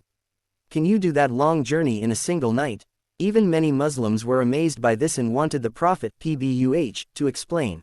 Some ran with the news to Abu Bakr, who said, by Allah, if Muhammad PBUH himself has said so, then it is true. Remember, the Prophet tells us that the word of Allah comes to him directly from heaven to earth at any hour by day or night, and we believe him. Isn't that a greater miracle than what you are now doubting? Then Abu Bakr went to the mosque and listened to the Prophet's detailed description of Jerusalem. He commented, you tell the truth, 0 Prophet of Allah. From then on, Abu Bakr was honored with the title, Al-Sadiq, which means, he who gives his word to support the truth. Others also began to believe the Prophet's story when he went on to describe 2 caravans he had seen on his way back to Mecca. He told the doubters where he had seen the caravans, what they were carrying and when they would arrive in Mecca. All that the Prophet PBUH had said was borne out when the caravans arrived at the time he said they would, carrying all that had described. Glory be to him, who carried his servant by night from the holy mosque to the far distant place of worship, the neighborhood which we have blessed, that we might show him some of our signs. Only he is all-hearing, the all-seeing. Quran 17. 1. By the star when it setteth, your comrade is not astray, neither deceived, nor does he speak of his own desire. This is not but a revelation revealed, taught him by one mighty in power, very strong, he stood poised, being on the uppermost horizon, then drew near and came down, 2 bows' length away, or nearer, then revealed to his servant that which he revealed. His heart lies not of what he saw. What will you then dispute with him what he sees? Indeed, he saw him yet another time by the low tree of the utmost boundary near which is the garden of abode when there covered the low tree that which covered, his either not aside, nor yet was overbold. Verily, he saw one of the greatest signs of his Lord. Quran 53. 1-18 The life of the Prophet Muhammad, peace and blessings of Allah be upon him. 39 The Treaty of Aqaba in Yathrib. There were 2 main tribes, the Aus and the Khazraj. Both were very powerful, they were always at war with one another, and both worshipped idols. Also in Yathrib were many Jews who, unlike the Arab at that time, knew that there was only one God, and worshipped him. They had told the Arabs many times that a prophet would be coming to them. The time came for the pilgrimage to Thika, and several people from Yathrib were going, among them 6 men from the tribe of Khazraj. They had heard about the Prophet Muhammad's preaching and thought that must be the prophet the Jews had told them about. So they decided to go speak to him during their stay in Mecca. They met the Prophet PBUH at a spot known as Aqaba, near Mecca, and invited them to sit with him. He explained to them what Islam meant recited to them from the Quran. When they heard the Quran recited touched their hearts so deeply that they became Muslims, and on leaving Mecca they promised to return the following year. When they reached Yathrib carrying Islam in their hearts, they told their relatives and friends what they had heard from the Prophet PBUH. And many more people became Muslims. A year passed and the pilgrimage season came around again. 12 important men from Yathrib went to Mecca to meet the Prophet PBUH and promised faithfully to serve him in Islam. In return, the Prophet PBUH sent one of his friends, Mus'ab ibn Umair, with them to teach Thekran and instruct them in their new religion. Another year passed and still more Muslims came from Yathrib to Mecca for the pilgrimage. On this occasion a secret meeting with the Prophet PBUH was arranged to be held at night. 73 men and 1 woman from Yathrib came, and the Prophet PBUH arrived with his uncle, Al-Abbas. During this meeting the men from Yathrib offered to protect and defend the Prophet PBUH and his followers if they would come to live in Yathrib. This promise of protection came to be known as the Treaty of Aqaba. The treaty was most fortunate, for even though Islam was growing in Yathrib, the Muslims in Mecca were still suffering. The Prophet PBUH therefore told his friends and followers to go to Yathrib where they would be safe, and most of them took this opportunity to leave. Despite all this suffering, the Prophet PBUH was not allowed to fight his enemies, for Allah had told him to forgive those who insulted him or would not listen to his message. But the Quraysh had closed their minds so utterly to the word of Allah, and grew so hard-hearted towards the Prophet PBUH and his followers, that Allah gave permission to the Prophet PBUH to fight those who tried to harm him or his companions. The life of the Prophet Muhammad, peace and blessings of Allah be upon him. 40. Permission is given unto those who fight because they have been wronged, and Allah is surely able to give them victory, those who have been driven from their homes unjustly only because they said, Our Lord is Allah. Quran 22.39. 40. Quraysh began to fear the Prophet PBUH, for they realized that he was now strong enough to fight them and had been given leave to do so by Allah. They also knew that he now had the people of Yathrib to help and protect him.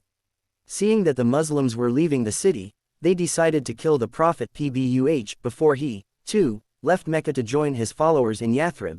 In this way they hoped to put an end to Islam once and for all.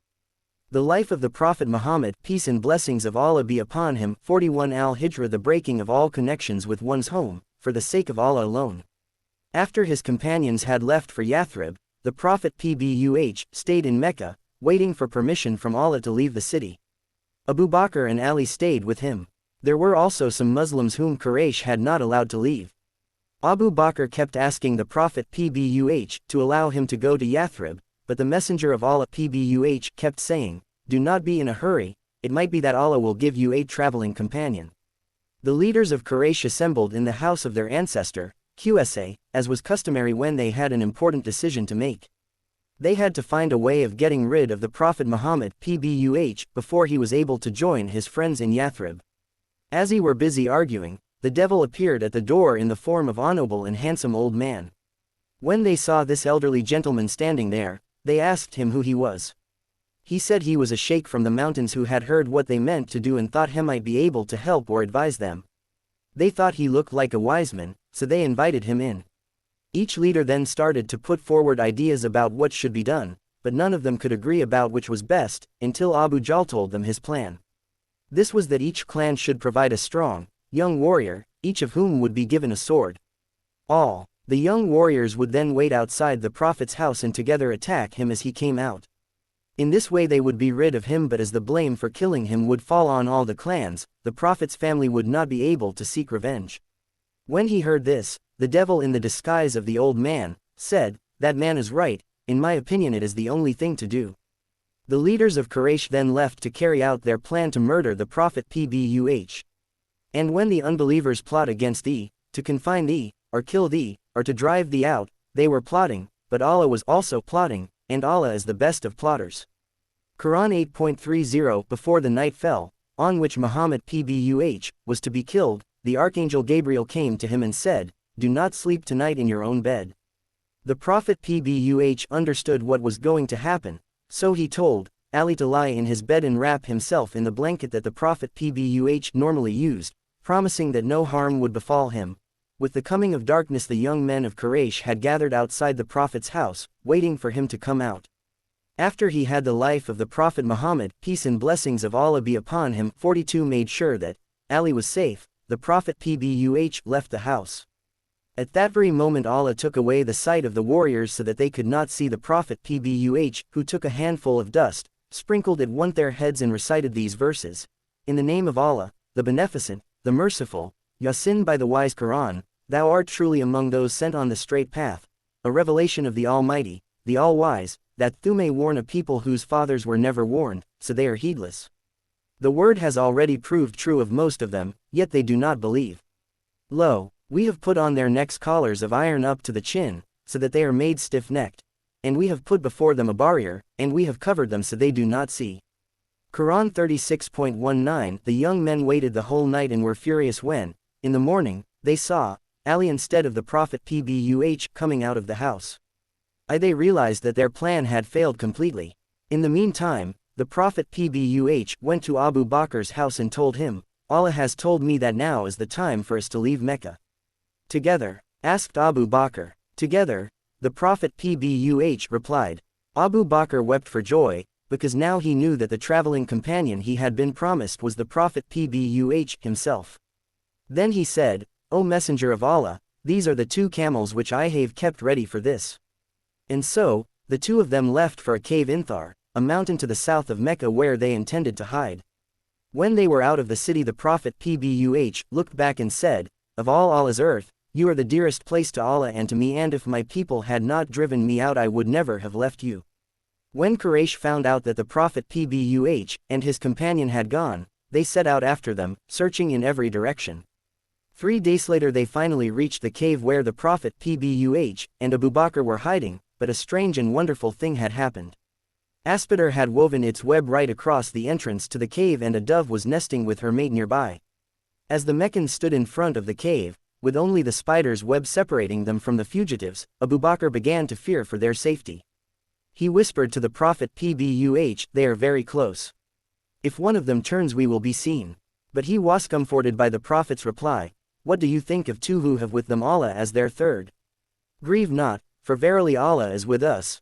Quran 9.40 After a few moments the search party decided that no one the life of the Prophet Muhammad, peace and blessings of Allah be upon him, 43 could have entered the cave recently, or the spider's web would not have been complete and the dove would not have nested there, and so they left without searching inside.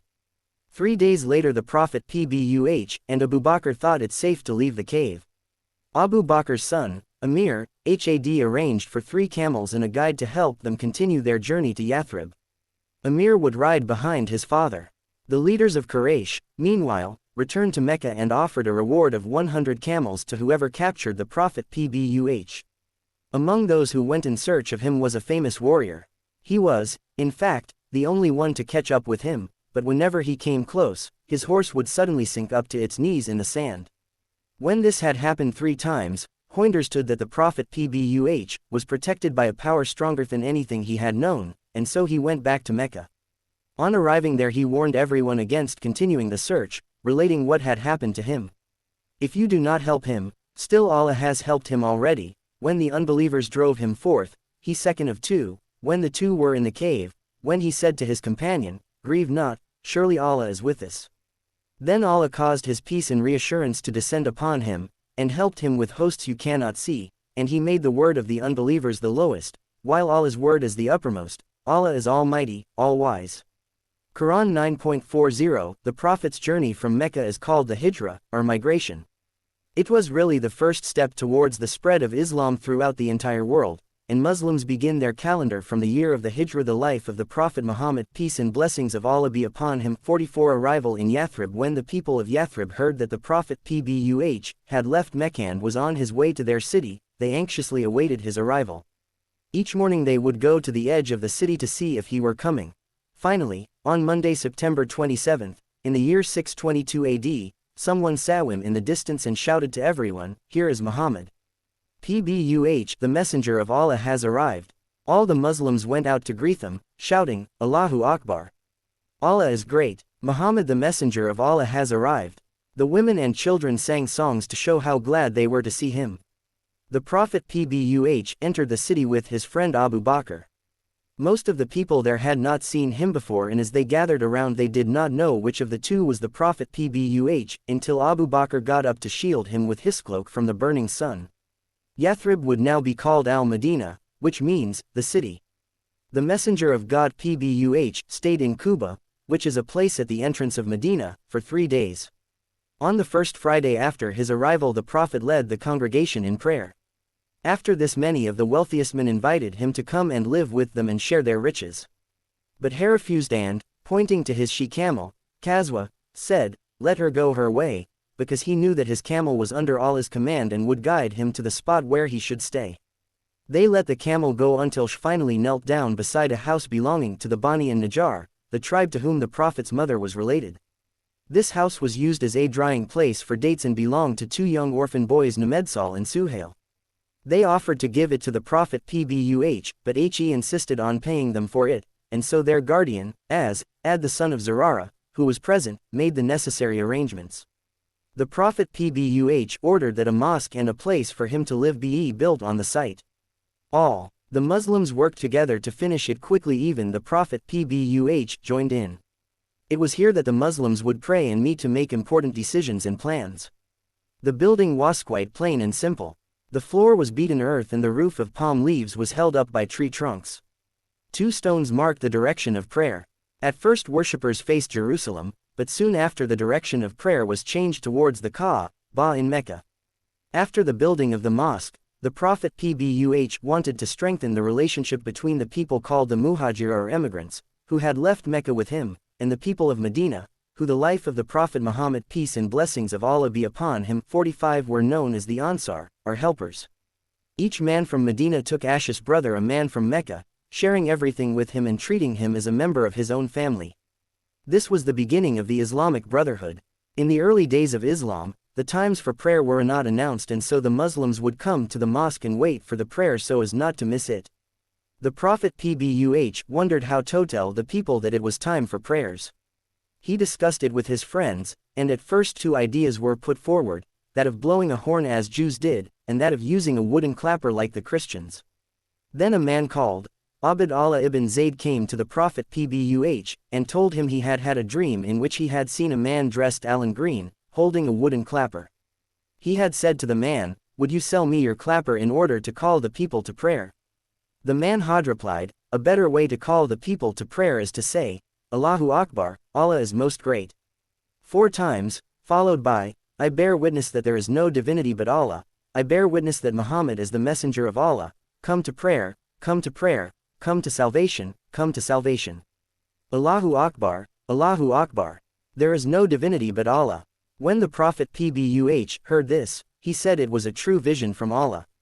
He sent for Bilal, who had a beautiful, strong voice, and ordered him to call the people to prayer in just this way.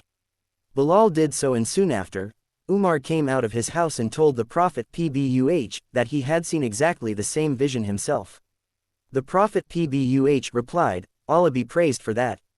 The Adhan, or call to prayer, which came to Abd Allah ibn Zayd in his dream and was performed by Bilal on the instruction of the Prophet PBUH, is the one we still hear today being called from the minarets of mosques all over the world. The life of the Prophet Muhammad, peace and blessings of Allah be upon him. 46 The Battle of Badr. The Muslims who had gone to Medina had left all their belongings behind in Mecca, and these had been taken by their enemies. Thus, when the Muslims heard that Abu Sufyan, one of the leaders of Quraysh, was on his way back to Mecca from Syria with a large caravan of goods, they decided that the time had come for them to retrieve some of their losses. The Prophet PBUH gave the Muslims permission for this attack, and everyone began to get ready for the raid, for it had been revealed, permission to fight is given unto those who fight because they have been wronged, and Allah is surely able to give them victory. Quran 22.39. The revelation had mentioned that a thing most serious with Allah was to turn men from the way of Allah, and to disbelieve in him and in the holy mosque, and to drive his people from there, for persecution is worse than killing. Quran 2.217. The retrieval of their goods, however, was not their only reason for wanting to attack the caravan. The Muslims did not think they should simply remain safely in Medina, they wanted to spread the message of Islam. They thus felt that if Quraysh wanted freedom to trade in safety, then the Muslims must also have freedom to believe in Allah, to follow his messenger PBUH, and spread his word. It was, therefore, thought that the best, and only way to get Quraysh to understand this was to attack what was most important to them, a caravan. Abu Sufyan, in the meantime, heard about the Muslims' plan and quickly sent a message to Quraysh in Mecca, telling them that the caravan was in danger and asking for help. As a result, nearly all Quraysh came out to help him defend the caravan. There were 1,000 men and 200 horses. The women also went along to cheer the men on with their singing. Unaware of this, the Prophet PBUH set out with his followers. It was the month of Ramadan and the Muslims were fasting. There were only 305 of them, most of them Ansar, men from Medina. With them they had 3 horses and 70 camels, on which they rode in turns. They arrived in the area of Badr, some distance from Medina, where they made camp and waited for news of the caravan. Then they heard that Quraysh had set out from Mecca with a strong army. The situation had suddenly changed. They were no longer going to make a raid on the life of the Prophet Muhammad, peace and blessings of Allah be upon him. 47 Caravan. They were going to have to fight Quraysh. The Prophet PBUH gathered his men around him to find out what they wanted to do. First Abu Bakr, and then Umar, spoke for the Muslims who had come from Mecca. They said they would obey the Prophet PBUH. But the Prophet PBUH wanted to hear the opinion of the Ansar, because he did not want to force them into doing something they did not want to do.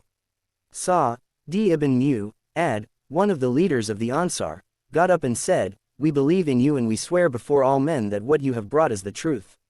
We have given you our word and agreement to hear and obey.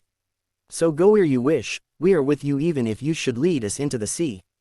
The Prophet PBUH was greatly encouraged by these words, and so it was agreed to fight. Abu Sufyan learned where the Muslims were camped. He changed the course of the caravan and quickly took it out of their reach. He then sent word to Quraysh telling them that the caravan was safe and that they should return to Mecca. But the leaders of Quraysh were proud and stubborn men. They refused to return as they had made up their minds to show everyone how powerful they were by destroying the Muslims. Now there was a wadi, or valley, at Badr, with wells on the side nearest Medina, and it was here that the Muslims took up position facing the valley with the wells behind them. Quraysh meanwhile placed themselves on the other side of the valley. The Muslims then dug a reservoir, filled it with water from one of the wells, and made a barrier around it. Then they stopped up the wells. In this way the Muslims had enough drinking water for themselves, while the Meccans would have to cross the valley and fight the Muslims in order to get water. The night before the battle, while the Muslims slept peacefully, a heavy rain fell. When he made the slumber fall upon you as a reassurance from him and sent down water from the sky upon you, in order that he might purify you, and remove from you the fear of Satan, and strengthen your hearts and make firm your fret thereby. Quran 8.11. On the morning of Friday, the 17th of Ramadan, 2 March 17th, AD, the two armies advanced and drew closer to one another. The rain been heavier on the side of Quraysh, making the ground soft and difficult. On the side of the Muslims, however, the rain had backed the sand down hard, making it easy for them to march. The Prophet PBUH preferred the men to fight in ranks. As they prepared to march, he noticed someone had stepped out in front of the others. The life of the Prophet Muhammad, peace and blessings of Allah be upon him. 48 The Prophet PBUH prodded him in the side with an arrow, saying, "Stand in line." The man, Sawad, exclaimed, "You have hurt me, O Messenger of Allah. Allah has sent you to be just and good." Prophet PBUH lifted his shirt and said, "Then do the same to me." The man approached and kissed him on the spot instead, saying, "O Messenger of Allah, you see what is before us and I may not survive the battle. If this is my last time with you, I want the last thing I do in life to be this." Shortly after he went into battle, Sawad died a martyr. Having examined the ranks, the Prophet PBUH then went to a shelter made of palm branches from which he could command the battle. Abu Bakr stayed with him, while Sa'd ibn Mu'adh, with several of the Ansar, stood outside guarding the hut. When the Prophet PBUH saw the enormous Quraysh army descending the hill into the valley, with all their banners and drums, he began to pray for the help which Allah had promised him. These were some of his words: "O Allah, here come Quraysh full of vanity and pride, who oppose thee and call thy messenger a liar. O Allah, if this little band, the Muslims, perishes today, there will be none left in the land to worship thee. When ye sought help of your Lord and he answered you, saying, I will help you with 1,000 of the angels, rank on rank. Allah appointed it only as good tidings, and that your hearts might thereby be at ease. Victory cometh only by the help of Allah. Lo, Allah is mighty, wise." Quran 8, 9-10. At first the battle began in single combat when one of Quraysh swore that he would drink from the Muslims' reservoir and then destroy it, already in the attempt. Hamza, the Prophet's uncle, came forward to face him and killed him. 3 of the most important men of Quraysh then stepped forward and gave out a challenge for single combat. The Prophet PBUH sent out Ali, Hamza, and Ubaidah ibn al-Harith to face them. It was not long before Hamza and Ali had killed their opponents. As for Ubaidah, he had wounded his enemy but was wounded himself, and so his 2 companions killed the wounded Meccan and carried Ubaidah back to the safety of the Muslim ranks. After this, the 2 armies attacked each other and fighting broke out all around. The sky was filled with arrows. The Muslim army held its ground against the great army of Quraysh, and even though the Muslims were much fewer in number, they gained a great victory, destroying the Meccan army and killing most of its leaders. Among the leading Meccans who died were Abu Jahl and Umayyah ibn Khalaf, who was killed by his former slave, Bilal. Seeing that their leaders were nearly all dead, the remainder of Quraysh retreated. The Prophet PBUH sent word to Medina to tell them the life of the Prophet Muhammad, peace and blessings of Allah be upon him. 49 Of the victory. He then gathered up the spoils of war and divided the Mekwali among the Muslims. Some of the Meccans had been taken prisoner, and the Prophet PBUH gave orders that they should be treated well until their relatives from among Quraysh came to fetch them. Ye Muslims did not slay them, but Allah slew them, and thou, Muhammad, threwest not when thou didst throw, but Allah threw, so that he might test the believers by a fair test from him. Lo, Allah is all-hearing, all-knowing. Quran 8.17 The life of the Prophet Muhammad, peace and blessings of Allah be upon him. 50 Uhud defeat comes from disobedience. When the survivors of the defeated Quraysh at Badr to Mecca gathered to speak with Abu Sufyan, they said, Muhammad has best men, so help us to fight him so that we may avenge those we have lost. In order to do this, it was agreed that everyone who had had a share in the caravan should put his profits towards the cost of a new army, which would be 3 times as big as the one at Badr. Among those who joined the new army was an Abyssinian slave called Washi, who was known for his accuracy with the spear. His master, Jubair ibn al-Mut, said to him, Go with the army, and if you kill Hamza, the uncle of Muhammad, in revenge for my uncle's death, I will set you free. When Hind, Abu Sufyan's wife, heard about this, she sent a Washi to say that she would clothe him in gold and silk if he would carry out his master's wish, for she, too, wanted Hamza dead because he had both her father and brother. While the Meccans made their plans, the Prophet's uncle, Abbas, one of the few Muslims still living in Mecca, sent a letter of warning to the Prophet PBUH in Medina. He told him that Quraysh were setting out with a huge army for Uhud, a place just outside Medina. On receiving this timely warning, the Prophet PBUH gathered his companions around him to discuss what they should do. He thought it would be better to wait for the enemy inside city rather than go out to meet them, because it would be easier to defend Medina from inside the city walls. But the young Muslims were go out and face Quraysh. They said, "O Prophet of Allah, let us out against our enemies, or else they will think we are too cowardly and too weak to fight them." One of the rulers of Medina, Abdallah ibn Ubay, however, agreed with the Prophet PBUH, and advised him to remain in the city, saying, "Whenever we have gone out to fight an enemy we have met with disaster, but none has ever come in against us without being defeated."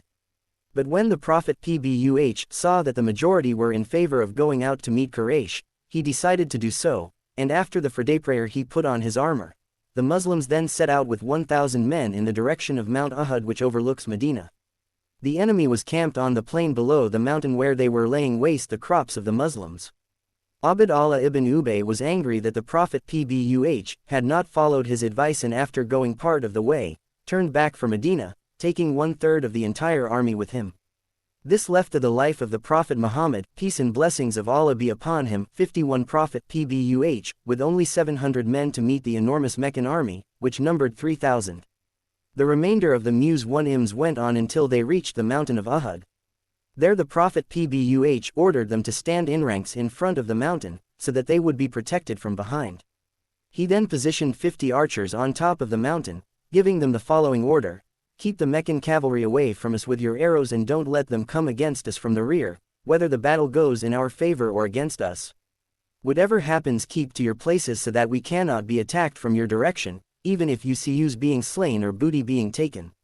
When the Muslims were in position, the Prophet PBUH held up his sword and said, "Who will use this sword with its right?"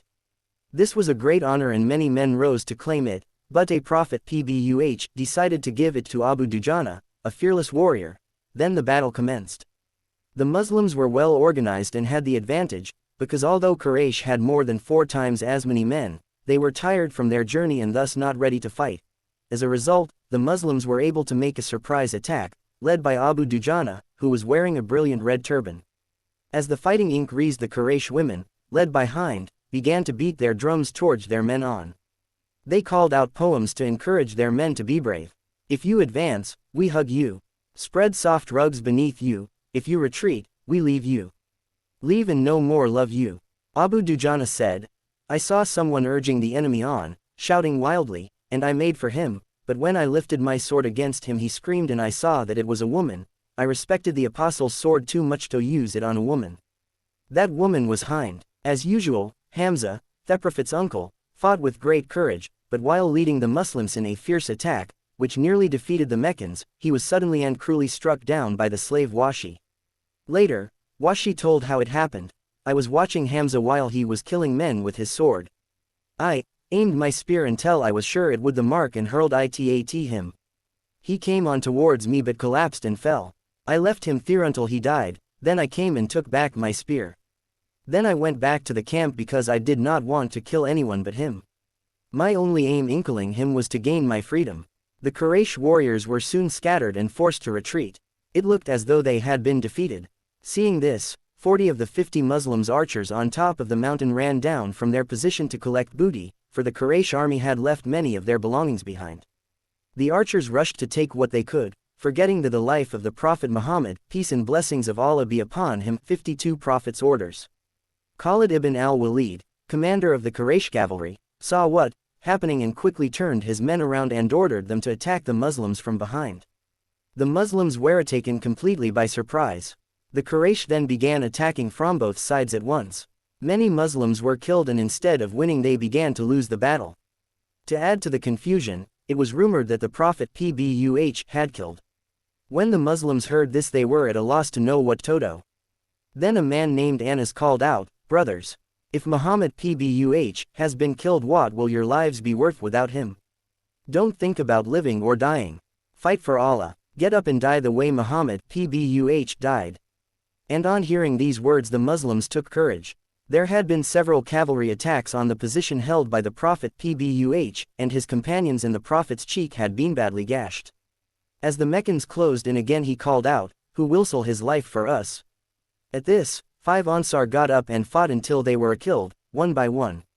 Their places were soon taken, however, by a number of Muslims who drove off the attackers. Amongst the defending Muslims was Abu Dujana, who put his arms around the Prophet PBUH and made himself into a human shield. Throughout the remainder of the battle he held on to the Prophet PBUH, but as the fighting drew to a close he suddenly let go. Abu Dujana was dead, killed by the many arrows in his back that had been aimed at the Prophet PBUH. With the defeat of the Muslims, Quraysh were at last avenged. As they left the field of battle, Abu Sufyan called out to his men, "You have done well, victory in war goes by turns today in exchange for barter." When he heard this, the Prophet PBUH told Umar to answer him, saying, "Allah is most high and most glorious. We're not equal. Our dead are in paradise and your dead are in hell." The Muslim soldiers then followed the departing Quraysh part of the way to make sure they were not going to attack Medina. After the enemy had left, the Prophet PBUH made his way around the battlefield to see the extent of the Muslim losses. Many of the most faithful Muslims had been killed. Among the dead, the Prophet PBUH found the body of his closest friend and uncle, Hamza, who had been killed by the slave, Washi. At the sight of this, the Prophet PBUH said, "There will never be a moment as sad for me as this." Hamza's sister, Safiya, came to pray and ask forgiveness for her brother, saying, "We belong to Allah and to Allah we are returning." After the Prophet PBUH, the life of the Prophet Muhammad, peace and blessings of Allah be upon him, 53 had prayed over the many dead, he said, "I tell you that no one has been wounded in Allah's cause, but Allah will remember him and on the day of resurrection will raise him from the dead. Look for the one who has learned most of the Quran and put him in front of his companions in the grave. They were buried where they had fallen as martyrs. Of them Allah says, do not think that those who were killed for Allah's sake are dead, nay, they are alive. With their Lord they have provision, jubilant already because of that which Allah hath bestowed upon them of his bounty, rejoicing for the sake of those that have not yet joined them because they have nothing to fear or grieve over."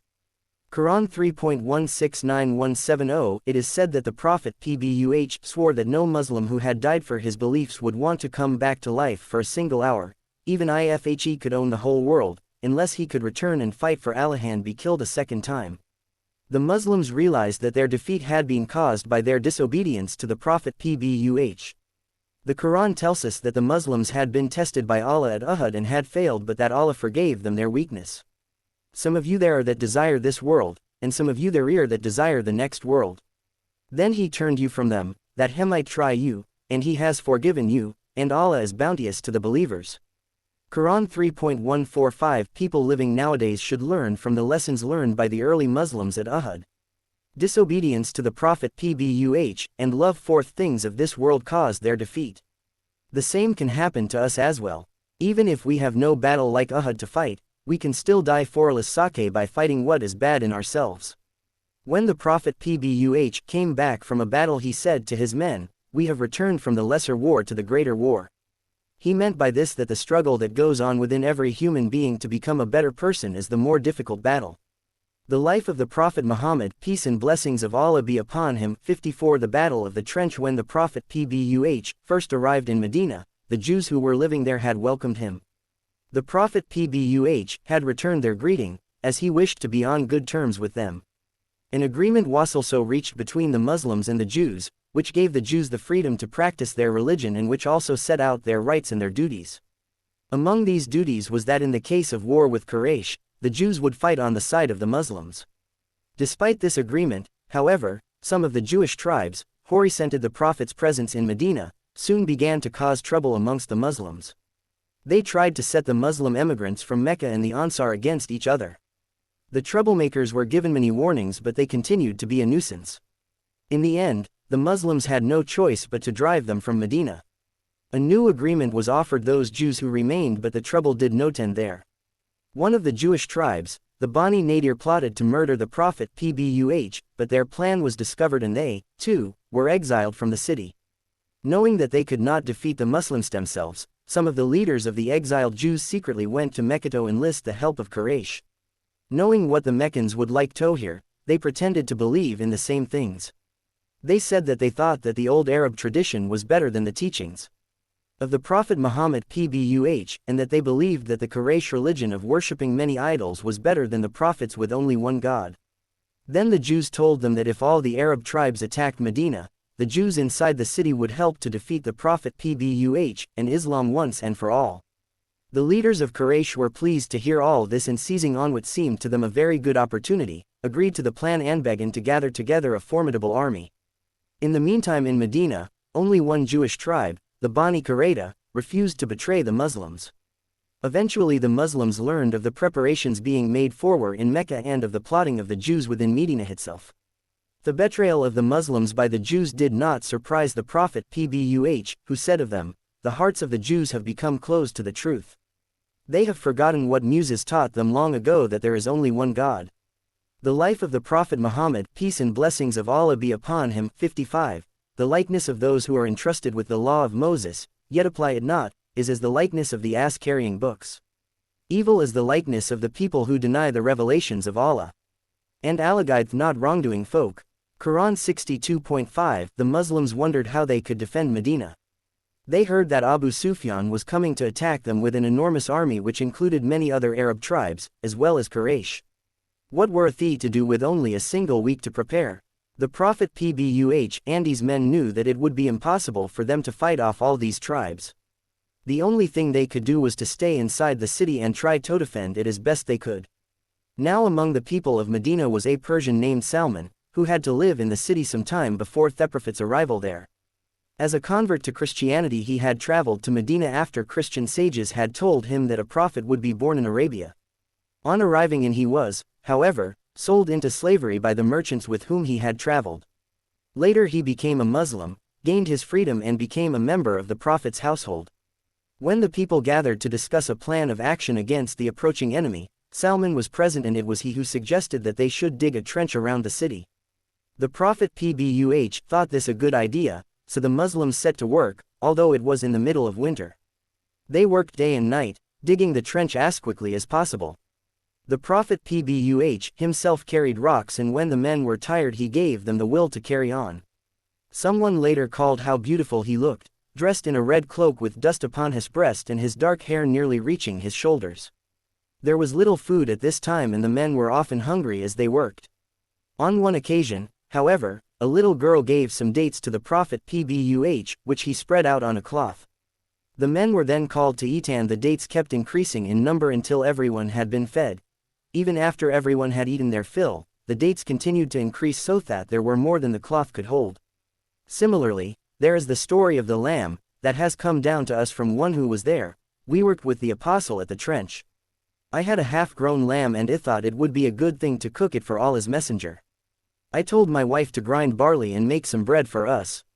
I killed the lamb and we roasted it for the Prophet PBUH.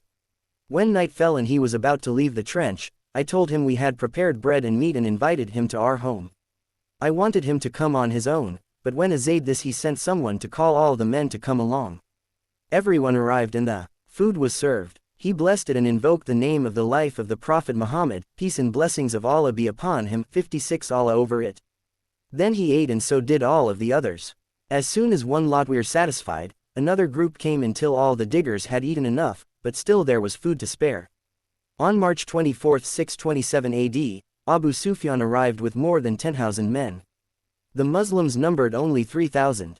Quraysh and their allies surrounded Medina, but between the two armies was the long, wide trench. The Prophet PBUH and his men stayed behind this trench for nearly a month, defending the city against their more powerful enemy. Many times warriors tried to cross the trench and enter the city, but each time they were pushed back by the Muslims. The Muslims were afraid that if any did manage to cross over, the Jews inside Medina would join forces with them and the Muslims would be beaten. The Jewish tribe of Bani Qurayza, who had stood by the agreement with the Muslims, were oppressed by a Jewish emissary from the enemy without, to break their promise. Eventually they agreed to do so, and when the news of this reached the Prophet PBUH and his companions, they were greatly troubled. Sayd ibn Mu'adh, the leader of the tribe of Aus, was sent by the Prophet PBUH with 2 other men to find out if this were true. When they arrived in the part of Medina where the Jews lived, they found were even worse than they had previously thought. Sayd ibn Mu'adh, whose tribe was closely allied with the Bani Qurayza, tried to persuade their leader not to break the treaty with the Muslims, but he refused to listen. This meant that the Muslims could not relax their guard for one moment, for they were now threatened not only by the enemy beyond the trench, but by the Bani Qurayza, within the walls of the city. Things became more difficult for the Muslims day by day. It was extremely cold and food began to run out. To make matters worse, the Bani Qurayza began openly and actively to join forces with the other Jews and cut off all supplies to the Muslims, including food. The enemies of Islam then planned how to capture Medina. The situation looked desperate and the Prophet PBUH prayed to Allah to help the Muslims defeat their enemies. That very night a sandstorm blew up which buried the tents of Quraysh. The storm continued for 3 days and 3 nights, making it impossible for the enemy to light a fire to cook a meal or warm themselves by. The life of the Prophet Muhammad, peace and blessings of Allah be upon him, 57. On one of these dark nights the Prophet PBUH asked one of his men, Hudhayfa ibn al-Yaman, to go on a dangerous mission. The Prophet PBUH told him to make his way across the trench to the enemy camp where he should find out what they were doing. With much difficulty Hudhayfa crossed the trench and made his way to a circle of Quraysh warriors talking in the darkness. He sat near them, but as there was no fear, no one noticed him. He then heard Abu Sufyan's voice, "Let us go home." He said, "We have had enough. The horses and camels are dying, the tents keep blowing away, most of the equipment has been lost, and we cannot cook our food. There is no reason to stay." Shortly after hearing this Hudhayfa made his way quickly and quietly back across the trench, and the next morning the Muslims rejoiced to find that what he had overheard had come true. Quraysh and their allies had gone away. The siege of Medina had ended in a great victory for Islam. But this was not to be the end of the difficulties, for the Archangel Gabriel the Prophet PBUH, and told him that he should punish the Bani Qurayza for betraying him and the Muslims. On hearing this, the Prophet PBUH ordered the Muslims to march against the Bani Qurayza as they hid in their fortress. The Muslims besieged them for 25 days until they finally gave in. On surrendering, they asked the Prophet PBUH to let someone judge their case, and he agreed. He also allowed them to choose who would give the ruling. The man chosen to judge the Bani Qurayza was Sayd ibn Mu'ad, leader of the Aus, a tribe which had always protected the Qurayza in the past. Sayd ibn Mu'ad, who had himself been wounded in the battle, decided that the Jews should be tried by their own holy law, according to which anyone who broke a treaty would be put to death. As a result, all the men of the Bani Qurayza were executed and the women and children made captive. If the Jews had succeeded in their pact, Islam would have been destroyed. Instead, from that day on, Medina became a city where only Muslims lived. Very soon after peace had been restored to Medina, Sayd ibn Mu'ad died of his wounds. It was said that the Archangel Gabriel came in the middle of that night and said to the Prophet PBUH, "O Muhammad, who is this dead man?" When he arrived, the doors of heaven opened and the throne of Allah shook. The Prophet PBUH got up as soon as he heard this, but found that Sayd was already dead.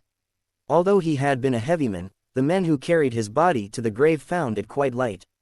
They, the life of the Prophet Muhammad, peace and blessings of Allah be upon him, 58, were told that the angels were helping them. When he was buried, the Prophet PBUH said 3 times, "Subhanallah. Glory be to Allah, and Allahu Akbar. Allah is most great." When asked why he did this, he replied, "The grave was tight for this good man, until Allah eased it for him." This is one of the rewards that Allah gives to martyrs and good Muslims. The life of the Prophet Muhammad, peace and blessings of Allah be upon him, 59. The Treaty of Hudaybiyah. Quraysh had tried to destroy Islam but had failed. The number of Muslims grew and their armies increased from 300 at the Battle of Badr, 700 at the Battle of Uhud, to 3,000 at the Battle of the Trench. After the annual fast of Ramadan, the Prophet PBUH had a dream, which indicated that the Muslims should go to Mecca 4th pilgrimage. 1,400 Muslims got ready to go with him on the lesser pilgrimage called the Umrah. They dressed in white and went unarmed to show Quraysh that they had come to make the pilgrimage and not to fight. When Quraysh heard that the Prophet PBUH was on his way, they sent troops with Khalid ibn al-Walid to stop the Muslims from entering the city. To avoid meeting this small army, the Prophet PBUH changed his route and led the men through rugged mountain passes. When they reached easier ground, he told them, "Say, we seek Allah's forgiveness and we repent towards him." At Hudaybiyah, south of Mecca, the Prophet's camel knelt down and refused to go any further.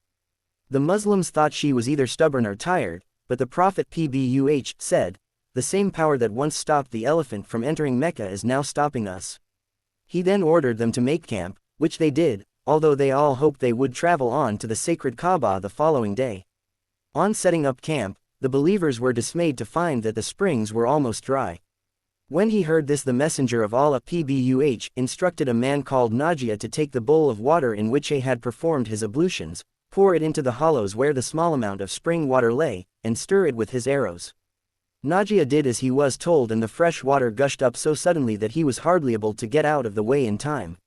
Messengers were sent to Quraysh to tell them that the Muslims had come only for the pilgrimage, to worship Allah at the Holy Kaaba, and that they wanted to enter the city peacefully. But Quraysh took no notice. Finally, the Prophet's son-in-law, Uthman ibn Affan, a wise and respected man, was chosen to go, and the Muslims settled down to wait and see what news he would bring back. After they had waited a long time, the Muslims became very worried. At last they decided that he must have been killed. A state similar to that of Revelation then came upon the Prophet PBUH. He gathered the Muslims around him under an acacia tree and asked them to swear their allegiance to him, which they did. This pact, which is mentioned in the Quran, became known as the Treaty of Radwan, which means paradise. Shortly after, Uthman ibn Affan, the life of the Prophet Muhammad, peace and blessings of Allah be upon him, 60 returned, and the Muslims were relieved to see that no harm had come to him. Some Meccan warriors tried to attack the Muslim camp but were captured and brought before the Prophet PBUH, who forgave them when they promised to stop attacking the Muslims. Soon after this, official messengers came from Quraysh and talks began for a peaceful settlement.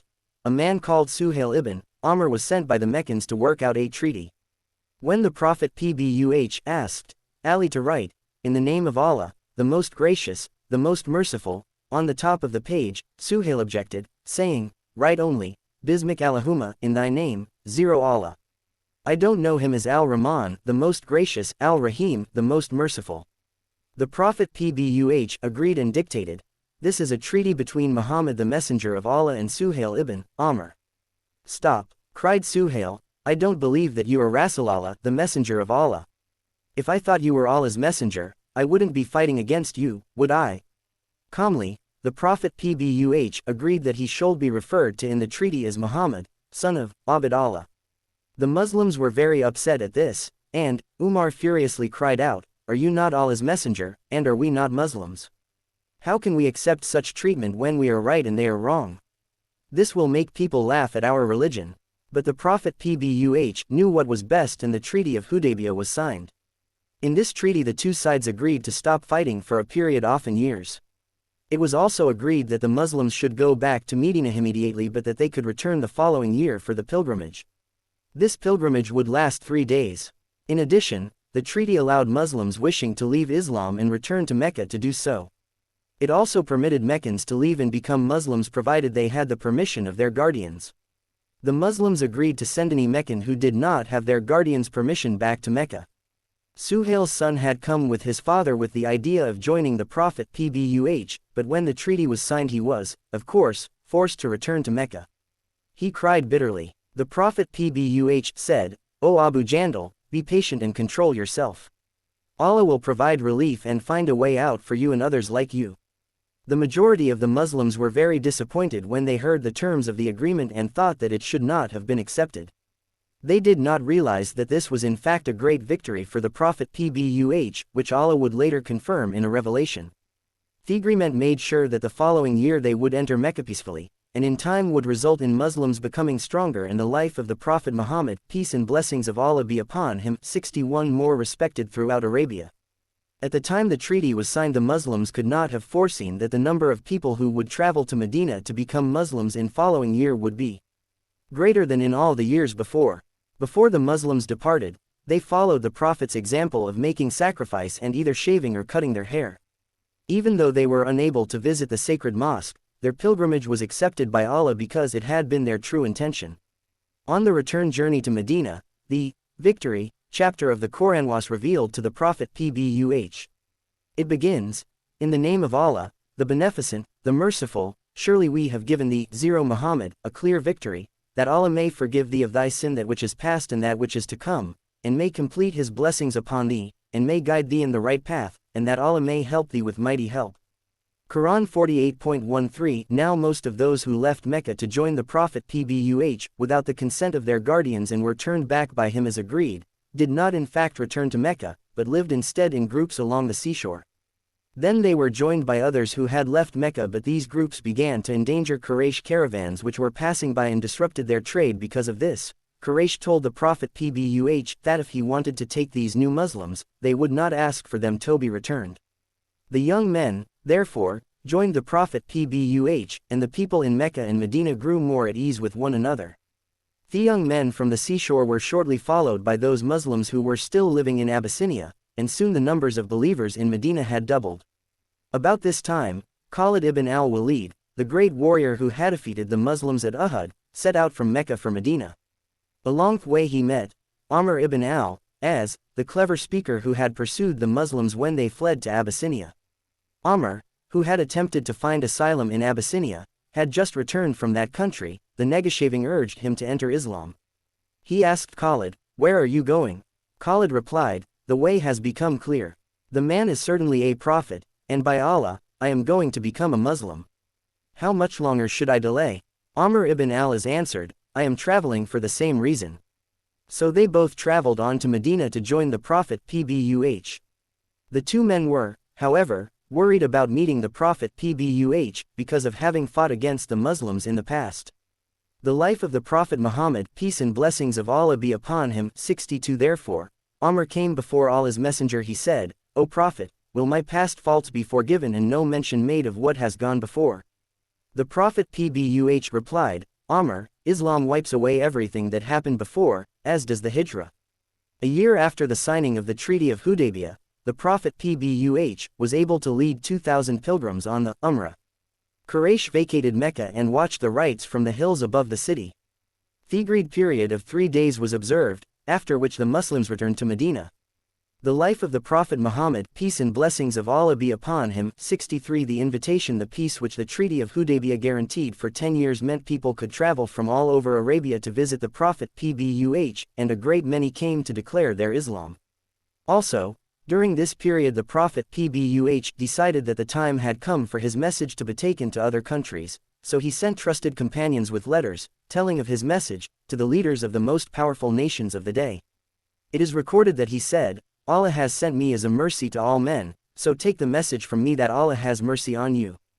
It is also recorded that some time before, when the Prophet PBUH was digging before the Battle of the Trench, 3 flashes of lightning had blared forth from a rock he had been striving to remove. These flashes had shown him fortresses of the civilizations to the south, east, and west which were soon to come into Islam. Now at the time the Prophet PBUH sent out his message, Abu Sufyan and some other members of Quraysh were trading in Syria, a province of the Eastern Roman Empire, later to be called Byzantium. Also, at about this time the Emperor Heraclius, ruler of this empire, had a dream, and sadly told visitors to his court in Syria, "I saw our empire fall and victory go to a people who do not follow our religion." At first he thought this must refer to the Jews, and he even had it in mind to kill all the Jews living under his rule. Then an envoy from the governor of Basra arrived with a message for the emperor.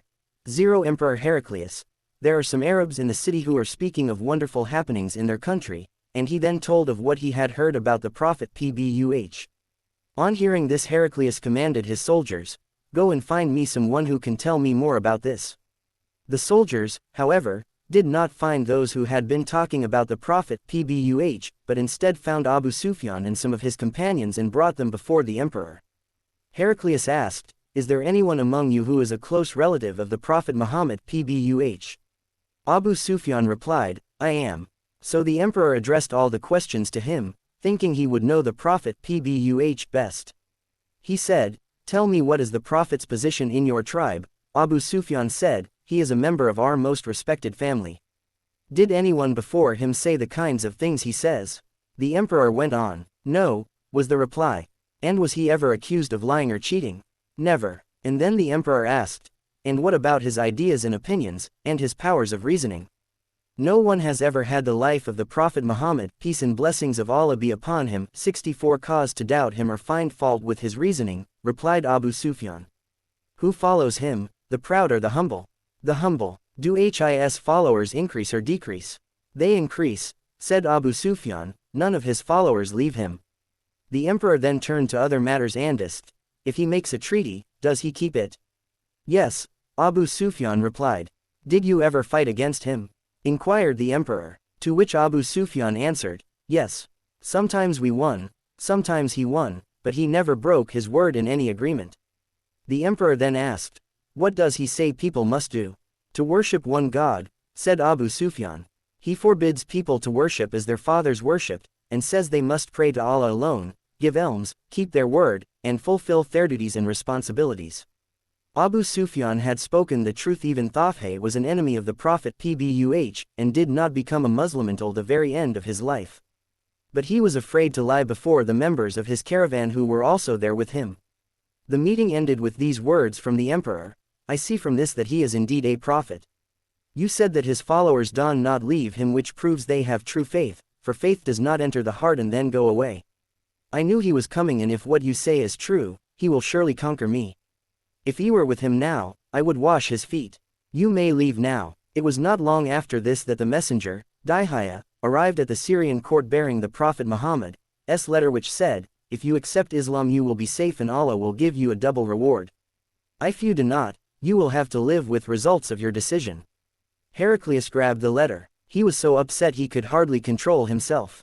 He said to Dihaya, I know your master is a true prophet of Allah. Our books tell of his coming. If I were not afraid that the Romans would kill me, I would join Islam. You must visit Bishop Dagadir and tell him everything. His word is more respected among the people than mine. So Dihaya related the message to the bishop, and when he heard it, Dagadir said, yes, your master whom we call Ahmed is mentioned in our scriptures. He then changed from his black robes into white ones and went and spoke to the people gathered in the church. O Romans, a letter has come to us from Ahmed, in which he calls us to Allah. I bear witness that there is no divinity but Allah, and that Ahmed is his slave and messenger. Ahmed is another name for the Prophet Muhammad, PBUH. But on hearing this the crowd grew angry and attacked Dagadir, beating him until he was dead. The life of the Prophet Muhammad, peace and blessings of Allah be upon him, 65. Heraclius was afraid that the same thing would happen to him, so he spoke to his generals from a balcony saying, O Romans! A man has written to me calling me to his religion. I believe he is truly the prophet we have been told to expect. Let us follow him so that we can be happy in this world and the next. The Romans cried out in anger when they heard this, so Heraclius quickly said, I was only pretending, I wanted to see how strong your faith was. I am pleased to see that you are true to your religion.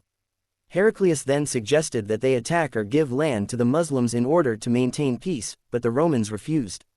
Realizing that he could do no more, and knowing that one day Islam would conquer Syria, Heraclius left the province and returned to Constantinople, the capital of Eastern Roman Empire. As he rode away he turned around to look back and said, Goodbye fourth last time, O land of Syria.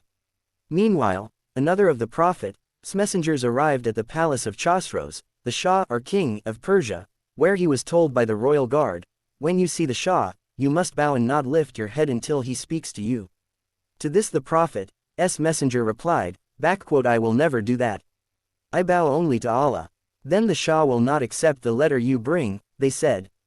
And when the time came for the messenger to see him, the Shah was indeed very surprised to see the man holding his head high and refusing to kneel respectfully before him like everyone else. Nonetheless, the Shah still read out the letter, in the name of Allah, the Beneficent, the Most Merciful, from Muhammad, Messenger of Allah to Chosroes, Shah of Persia. Peace be upon those who follow the truth, who believe in Allah and His Prophet, and who testify that there is no divinity but Allah and that Muhammad is His messenger. I ask you in the name of Allah, because I am His messenger, to warn your people that if they do not accept His message, they must live with the consequences. Become Muslim and you will be safe. If you refuse to tell them, you will be to blame for the ignorance of your subjects. The Shah was furious when he read this and tore the letter into little pieces. When the messenger returned to Arabia and told the Prophet PBUH what Chosroes had done, the Prophet PBUH said, May Allah also tear his kingdom into little pieces. And several years later it happened just as the Prophet PBUH had said it would. As with Syria and Persia, a messenger was also sent to the Negus or king of Abyssinia, with the following letter, The life of the Prophet Muhammad, peace and blessings of Allah be upon him, 66, peace. Praise be to Allah, the King, the All-Holy, the Peacemaker, the Keeper of Faith, the Watcher. He is Allah, there is no divinity Buddha, the Sovereign Lord, the Holy One, the All-Peaceable, the Keeper of Faith, the Guardian, the Majestic, the Compeller, the All-Sublime, glorified be Allah from all that they associate with him. Quran 59.23, and I testify that Jesus, son of Mary, is the Spirit of Allah and his word which he cast to Mary the Virgin, the good, the pure, so that she conceived Jesus. Allah created him from his spirit and his breath as he created Adam by his hand and his breath. I call you to Allah, the unique, without partner, to his obedience, and to follow me and to believe in that which came to me, for I am the messenger of Allah. Peace be upon all those who follow true guidance. The king of Abyssinia was a very wise man, and was thought by the world to be a good Christian. He had, of course, already heard of the Prophet PBUH, and his religion from the Muslims who had sought refuge in his country years before. He was deeply moved by the letter, and when he came down from his throne it was not just to show his respect but also to declare that he was already a Muslim. He answered the Prophet's letter with one of his own. To Muhammad the Prophet of Allah from the Negus al-Asham, king of Abyssinia. Assalamu alaikum, 0 Prophet of Allah wa rahmatullah wa barakatuhu. There is none like him who has guided me to Islam. I received your letter, O Messenger of Allah. Some of your followers, as well as your cousin Ja'far, still live here. I believe you are truly the messenger of God and reaffirm the pledge of allegiance I made to you some time ago before your cousin Ja'far, at whose hand I joined Islam and surrendered to the Lord of the worlds. A fourth messenger had, in the meantime, traveled by boat to Alexandria to meet the Mukaukis, the ruler of Egypt, who was a Coptic Christian. In his letter, the Prophet PBUH invited the Mukaukis to accept Islam, because Christian who believed in the message of Jesus should also believe in him, for he had come with the same message from Allah. It read, The life of the Prophet Muhammad, peace and blessings of Allah be upon him. 67 In the name of Allah, the Beneficent, the Most Merciful, from Muhammad, son of Abd Allah to the great Copt, peace he upon whoever follows the truth. I beseech you to accept Islam, become a Muslim. Allah will reward you twice. If you refuse, you will carry the blame for not allowing your people to share in this blessing. The Mukaukis showed respect for what the letter said. He treated the messenger well, and sent many presents with him. Fourth Prophet PBUH, but he did not become a Muslim. Although only Abyssinia responded to the Prophet's call to Islam, all was not lost, for a few years later Persia, Syria and Egypt all became Muslim countries. The life of the Prophet Muhammad, peace and blessings of Allah be upon him. 68 Entry into Mecca. Despite the improved relations between Mecca and Medina after the signing of the Treaty of Hudaybiyah, the 10-year peace was to be broken by Quraysh who, with their allies, the Bani Bakr, attacked the Quza tribe. Now Quza were allies of the Muslims, and when the Prophet PBUH heard of the attack he immediately ordered his men to prepare for war. When they were ready he told them that their destination was Mecca and, as he did not want any fighting within the walls of the city, he told them they must move quickly and take the enemy by surprise. In this way the Meccans would not have time to prepare for war and, being surrounded, would have to surrender. The Muslims would then be able to take the city without injury or loss of life to anyone. When the Muslim army, which numbered 10,000, set out for Mecca, it was the month of Ramadan in the 8th year of the Hijrah. Many of the men kept the fast, even though they were not obliged to because they were traveling. Everyone was jubilant because they were going to Mecca, especially as some of them had not seen their homes in the city for 8 long years. In the meantime, the Prophet's uncle, Al-Abbas, had decided that the time had come for him and his wife to leave Mecca and join the Prophet PBUH in Medina. They did not, however, have to go far, as after a distance of only 25 kilometers they came across the Muslim camp. When the Prophet PBUH saw them he said, Uncle, your emigration is the last emigration. My prophecy is the last prophecy. Al-Abbas then joined the army and his wife went on to the safety of Medina. Night fell and the Muslims made fires to light their camp. The Meccans, looking out of the city, were amazed to see the many fires, and Abu Sufyan went all over Mecca trying to find out whose camp it was. Suddenly he saw Al-Abbas riding towards him from the direction of the fires. He was returning as a messenger of peace from the Prophet PBUH, and said to Abu Sufyan, The Muslims have come with a large army. They do not wish to fight, only to enter the city. It would be better to surrender and not fight. Come under my protection and meet the Prophet PBUH. Abu Sufyan agreed, and got up behind Al-Abbas, who was riding the Prophet's white mule. It was still night as they entered the Muslim camp. Each time they passed a fire, someone would call out, Who goes there? None of them recognized the stranger as the leader of their enemy, but all knew Al-Abbas and so let them through. As they passed by, Umar, However, he immediately recognized Abu Sufyan and yelled out, "Abu Sufyan, the enemy of Allah." He ran after them intending to kill his the life of the Prophet Muhammad, peace and blessings of Allah be upon him. 69 Enemy but Abbas made the mule go faster. They reached the Prophet's tent just before Umar, who rushed in after them quite out of breath. Umar begged the Prophet PBUH, "O Messenger of Allah, let me end the life of Abu Sufyan, this enemy of Islam, who has led the Quraysh armies in their attacks on us." Abbas interrupted, saying, "I have sworn to protect him during his time here," whereupon the Prophet PBUH told his uncle to take Abu Sufyan to his tent for the night. In the morning Abu Sufyan was taken to the Prophet PBUH, who said, "Abu Sufyan, have you not yet realized that there is no divinity but Allah?" To this Abu Sufyan replied, "If there had been another he surely would have helped me by now." "Shame on you, Abu Sufyan," responded the Prophet PBUH, "it is time you realize that I am truly Allah's messenger." After a moment or two, Abu Sufyan, who remembered how Umar had not been allowed to kill him, replied, "I can see you are agonerous and forgiving man, but I still cannot be sure of that." At this, Abbas, who had been standing nearby, turned to him and said, "Believe as I do now." Abu Sufyan stood quietly for a moment, then in a calm, clear voice swore in front of everyone, "There is no divinity but Allah, and Muhammad is the messenger of Allah." The Prophet PBUH then told Abu Sufyan to go back to Mecca and tell the people that the Muslims would enter the city the next morning. Before he left, however, Abbas suggested to the Prophet PBUH that as Abu Sufyan was a proud man, it would be good to give him an honorable position. The Prophet PBUH took this advice, saying to Abu Sufyan, "Tell the people that when we enter, anyone seeking refuge in your house will be safe." This was a great honor for Abu Sufyan. In addition, the Prophet PBUH told him to assure the Meccans that those who remained in their own homes or at the Kaaba would also be protected. Abu Sufyan returned quickly to the city. He made straight for the hill Hagar had climbed in her search for water and from which the Prophet PBUH later spoke, and called upon Quraysh to come to him. Abu Sufyan then spoke to the people, "Zero people of Mecca, the fires we saw all around us were the campfires of Muhammad and his men. He has come with a strong army and there are too many for us to fight. It is best, therefore, to surrender. Anyone who stays in my house, or in his own home, or at the Kaaba will be safe." The life of the Prophet Muhammad, peace and blessings of Allah be upon him. 70 Early next day, the Muslims entered Mecca from all sides. They had been ordered to cause no harm unless anyone tried to stop them entering.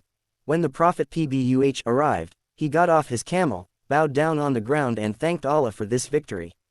When the unbelievers saw this, they knew that the Prophet PBUH had come in peace. People began leaving their homes and running towards the Kaaba. When they arrived there, they found the Prophet PBUH performing the ritual encircling of the Kaaba, the tawaf on his camel, surrounded by the Muslims. When he had finished, he said, "There no divinity except Allah and he has no partner. Men and women of Quraysh, be not proud, for all are equal, where all the sons of Adam, and Adam was made of dust." Then he recited this verse to them, "O mankind, lo, we have created you male and female, and have made you nations and tribes so you may know each another. Surely the noblest of you, in the sight of Allah, is the best in conduct. Lo, Allah is all-knowing, all-aware." Quran 49.13. After this he said to them, "O Quraysh, what do you think I am going to do to you?" The people thought carefully before answering because they knew that according to the laws of war they could all be taken prisoner. They also knew, however, that the Prophet Muhammad PBUH was generous, so they replied, "You will treat us as a kind nephew and agonerous brother would." To this he replied with the words used by the Prophet Joseph when his brothers came to Egypt, "God forgives you and he is the most merciful of the merciful." Later the Prophet PBUH went to the hill of Safa and there the crowd followed him and surged forward, taking his hand one by one, to declare themselves Muslim. He then turned to the Kaaba and, pointing his staff at the 365 idols which were placed there, recited from the Quran, "Truth has come and falsehood has vanished away. Lo, falsehood is ever bound to vanish." Quran 17.81. At this, each idol fell over onto its face. Together with his followers the Prophet PBUH then proceeded to purify the Kaaba, after which he ordered Bilal to climb on top of it and perform the call to prayer. Since then the call to prayer has been heard 5 times a day in Mecca. The life of the Prophet Muhammad, peace and blessings of Allah be upon him. 71 The Kaaba, the house of Allah, has served the purpose for which it was built by Abraham thousands of years ago, as a sanctuary for the worship of Allah, our Creator, and Mecca continues to be the spiritual center of Islam. On the day Mecca was conquered, the Prophet PBUH addressed the people saying, Allah made Mecca holy the day He created heaven and earth, and it is the Holy of Holies until the resurrection day. It is not lawful for anyone who believes in Allah and the last day to shed blood therein, nor to cut down trees therein. It was not lawful for anyone before him, and it will not be lawful for anyone after me. Indeed, it is not lawful for me except at this time, only Allah's anger against His people makes it permissible. Mecca has now regained its former holiness. Let those here now go forth and tell others. The life of the Prophet Muhammad, peace and blessings of Allah be upon him. 72 The lesson of pride. At the valley of Hunain, Islam flourished in Mecca and the Muslims became stronger and stronger. But south of Mecca lived a tribe of warriors called Hawazin, who had not become Muslim. They made an agreement with another tribe from Taif, called Thaqif, to fight the Muslims and destroy them before they could spread their religion throughout Arabia. The Thaqif, who were renowned for their courage, soon won the support of other tribes living around the Taif area, especially when such tribes were told, look what has happened. If Quraysh, the largest tribe of all, have fallen to Muhammad, it is only a matter of time before the same will happen to the rest of us. We should strike now before the Muslims are established in Mecca and have the support of Quraysh. The chief of one of these tribes, a fearless warrior called Malik ibn Awf, was chosen as the leader. He put forward a plan: you should all go out to battle accompanied by your families, your tents, your sheep and goats, for with all your belongings at stake, none of you will dare give up the fight. Everyone agreed with Malik except an old, blind man called Doraid. He had been a great warrior in his day and because of his experience and valuable advice still accompanied the men into battle. I don't like Malik's plan, he insisted. If a man is so cowardly as to leave a battle, then he will leave his family as well. The women and children will be a great worry to us, and if we are defeated all our wealth will fall into enemy hands. But Malik ignored this advice and stuck to his original plan. When the Prophet PBUH heard what the enemy tribes were planning, he found himself forced to fight and ordered his army towards Ta'if. He had 12,000 men and the enemy only 4,000. The Muslims were proud of their strength, and as they looked around at their number, said to themselves, we will never be defeated. On hearing this, the Prophet PBUH knew that the Muslims had become too proud and because of this would not succeed. He warned them, look to Allah and not to your own strength. The time for battle came. The Muslim army advanced along the Hunain path, a narrow way in the rugged mountains, towards the valley where the Hawazin and the other tribes were waiting. It was very early morning and not yet light. The Muslims were unaware that, under cover of darkness, the Hawazin warriors had already climbed up the mountain and were waiting for them. As soon as all the Muslims were trapped in the narrow passageway below, the Hawazin ambushed them. First they threw rocks down upon them and then attacked with arrows and swords. The life of the Prophet Muhammad, peace and blessings of Allah be upon him. 73 In surprise and fear, the Muslims started to retreat. The Prophet PBUH was bitterly disappointed to see them fleeing in terror, but he stayed firmly in his place with Abu Bakr, Ali, his uncle Abbas, and a few companions at his side. Abbas then called to the Muslims to return and not to abandon the Prophet PBUH. Ashamed at what they had done, and seeing the Prophet PBUH facing the enemy almost alone, the Muslims quickly returned to fight. Then Allah sent His angels, the host sea cannot see, to their aid. A fierce battle followed. The Muslim warriors advanced, attacking furiously, driving the Hawazin back from the path into the valley, where the fighting went on long and hard. At the end of the day the Muslims won, but not before having learned a hard lesson about the danger of pride. Just as the old man had predicted, the defeated enemy fled, leaving their families and possessions to be captured. Later all the leaders of the tribes except one came to ask for them back and to declare their acceptance of Islam. The Prophet PBUH forgave them and returned their families to them, but not their belongings. The one exception was the leader of Hawazin. He fled to Taif, where he sought protection in the castle, but the Muslims pursued him and surrounded the city, which they besieged for about 3 weeks. They tried to break into the castle, but after losing many men in the attempt, the Prophet PBUH ordered a withdrawal. The story did not end there, however, for shortly afterwards Hawazin and most of the other tribes came to Mecca and declared themselves Muslim, including Malik ibn Awf, who had led them in battle and whom the Prophet PBUH made their leader. After the Battle of the Hunain Valley, the Prophet PBUH distributed what goods had been taken between the people of Quraysh and the other Bedouin tribes. The Ansar from Medina, who had been his only support during the long hard years before the conquest of Mecca, received nothing. They felt angry about this and went to the Prophet PBUH to complain. He said to them, "What is this I hear of you? Do you think badly of me? Did I not come to you when you did not know the truth and Allah guided you, when you were poor and Allah made you rich, when you were enemies and Allah softened your hearts? Are you covetous for the things of this world that I must use to gain people's trust so that I can then lead them to Islam? Surely for you Islam is enough. Are you not satisfied that while some men take away flocks and herds you take Allah's messenger back with you to Medina?"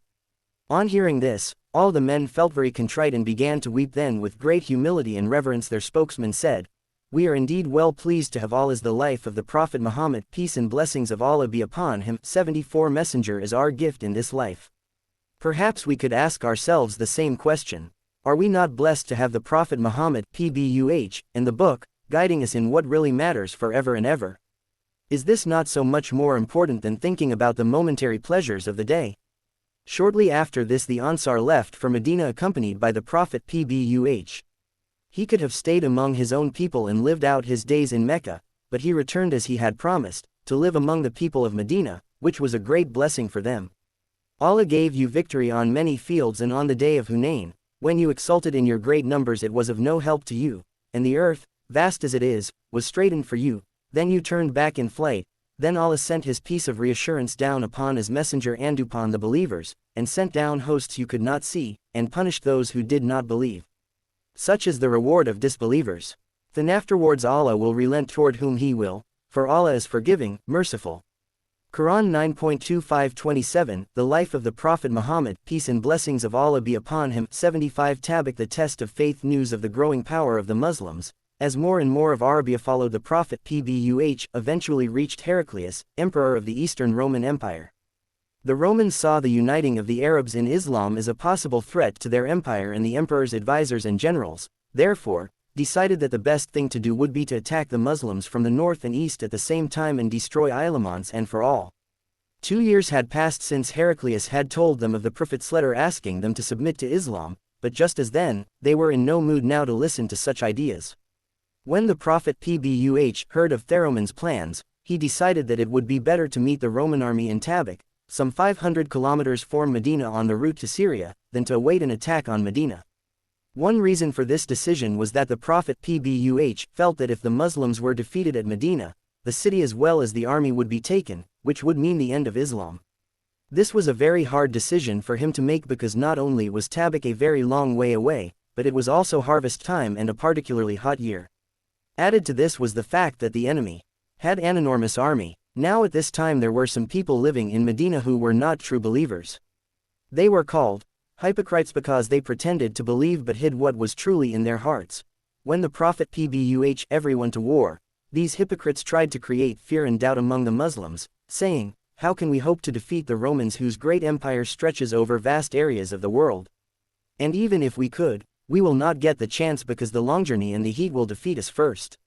In any case, our crops and fruits are ready to be harvested, how can we leave them? We will be ruined if we do."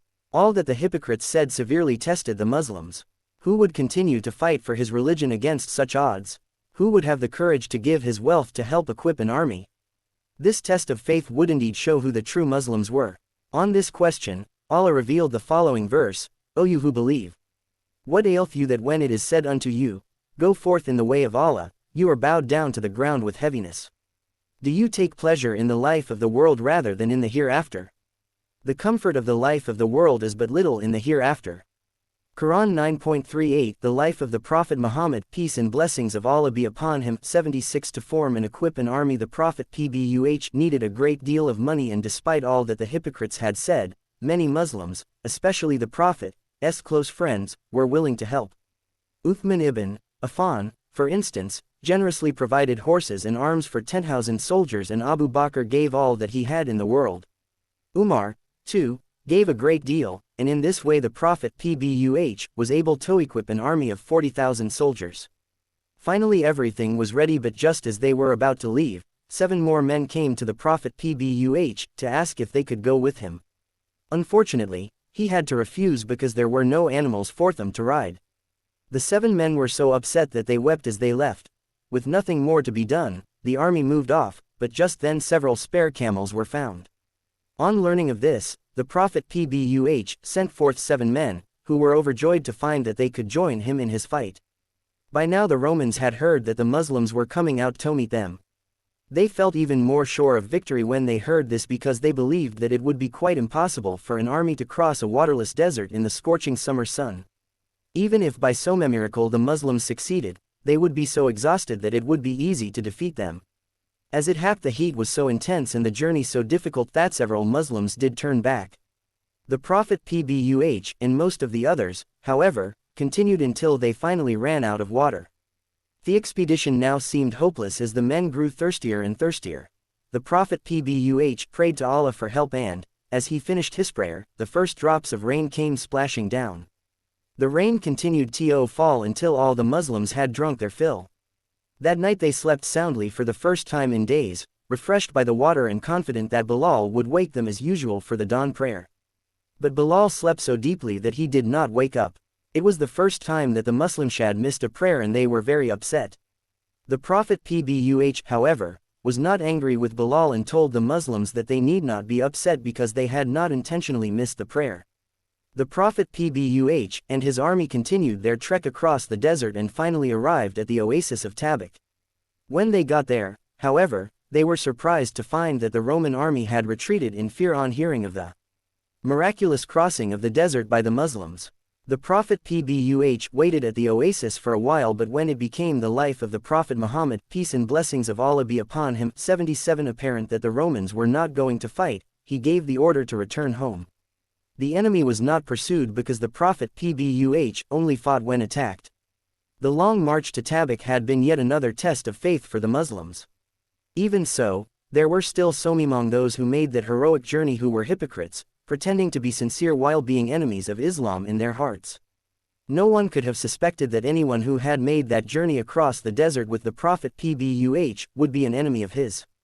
Realizing this, several hypocrites plotted to kill the Prophet PBUH by pushing him off the top of a high, rocky passage that ran between the mountains of Aqaba.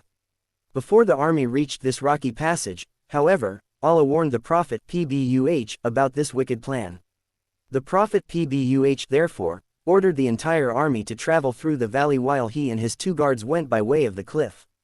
As the plotters approached, he shouted to them so that they could see that Heck knew of their plan, whereupon they quickly ran back to the army and tried to hide among the rest of the soldiers. Later, the Prophet PBUH gathered his followers around him and told them what had happened.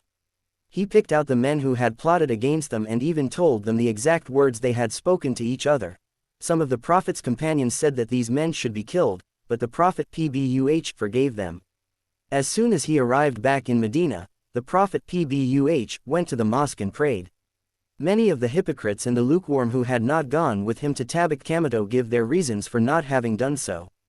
3 men of spiritual value who had not joined the army were subjected by the Prophet PBUH to the discipline of waiting for Allah's forgiveness. For 50 days no one spoke to them. Finally, Allah revealed a verse to the Prophet PBUH which declared that these 3 men were forgiven. Allah hath turned in mercy to the Prophet, and to the Muhajirin and The Ansar who followed him in the hour of hardship. After the hearts of a party of them had almost swerved aside, then he turned unto them in mercy. Lo, he is full of pity, merciful. And to the 3 also did he turn in mercy who were left behind, when the earth, vast as it is, was straitened for them, and their own souls were straitened for them till they understood that there is no refuge from Allah save toward him. Then he turned unto them in mercy that they too might turn repentant unto him. Lo, Allah, he is the relenting, the merciful. O you who believe, be careful of your duty to Allah, and be with tile truthful. Quran 9.117-119 The life of the Prophet Muhammad, peace and blessings of Allah be upon him. 78 The farewell pilgrimage. The Prophet PBUH had become the most powerful leader in the whole of Arabia. After the idols in the Kaaba had been smashed and Quraysh had become Muslim, most of the other tribes of Arabia came to declare their Islam. The year in which they came was later to be called the year of deputations. As each tribe joined Islam, the Prophet Muhammad PBUH sent his men to teach them about their new religion. Many people also came to Medina to question the Prophet PBUH himself. One tribe sent a man called Dimam, who was large and strong. On arriving in Medina, he went straight to the mosque, where the Messenger of Allah PBUH was sitting with some of his companions, and stood over the Prophet PBUH. In a loud, rough voice he asked, "Which of you is the son of Abd al-Muttalib?" When the Prophet PBUH answered him, Dimam went on, "I am going to ask you a hard question, so do not misunderstand me. I ask you to swear by Allah, your Allah, the Allah of those before you and the Allah of those who will come after you, has he sent you to us as a messenger?" "Yes, he has," replied the Prophet PBUH. "Has Allah instructed you to order us to serve him, to pray these 5 prayers, to pay alms, to fast, to make the pilgrimage and to follow the other laws of Islam?"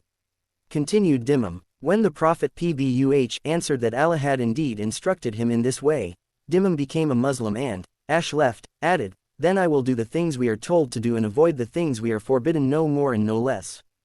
As Dimam mounted his camel to leave, the Prophet PBUH told the people around him, "If this man is sincere, he will go to paradise." When Dimam reached his people, the y'all thought he had gone mad, but by nightfall, after he had finished speaking, there was not among them that had not accepted Islam. When the time came for the yearly pilgrimage, it was proclaimed that the Prophet PBUH would be going to Mecca. The Muslims flocked to Medina from all over Arabia to join him on his journey to the Kaaba.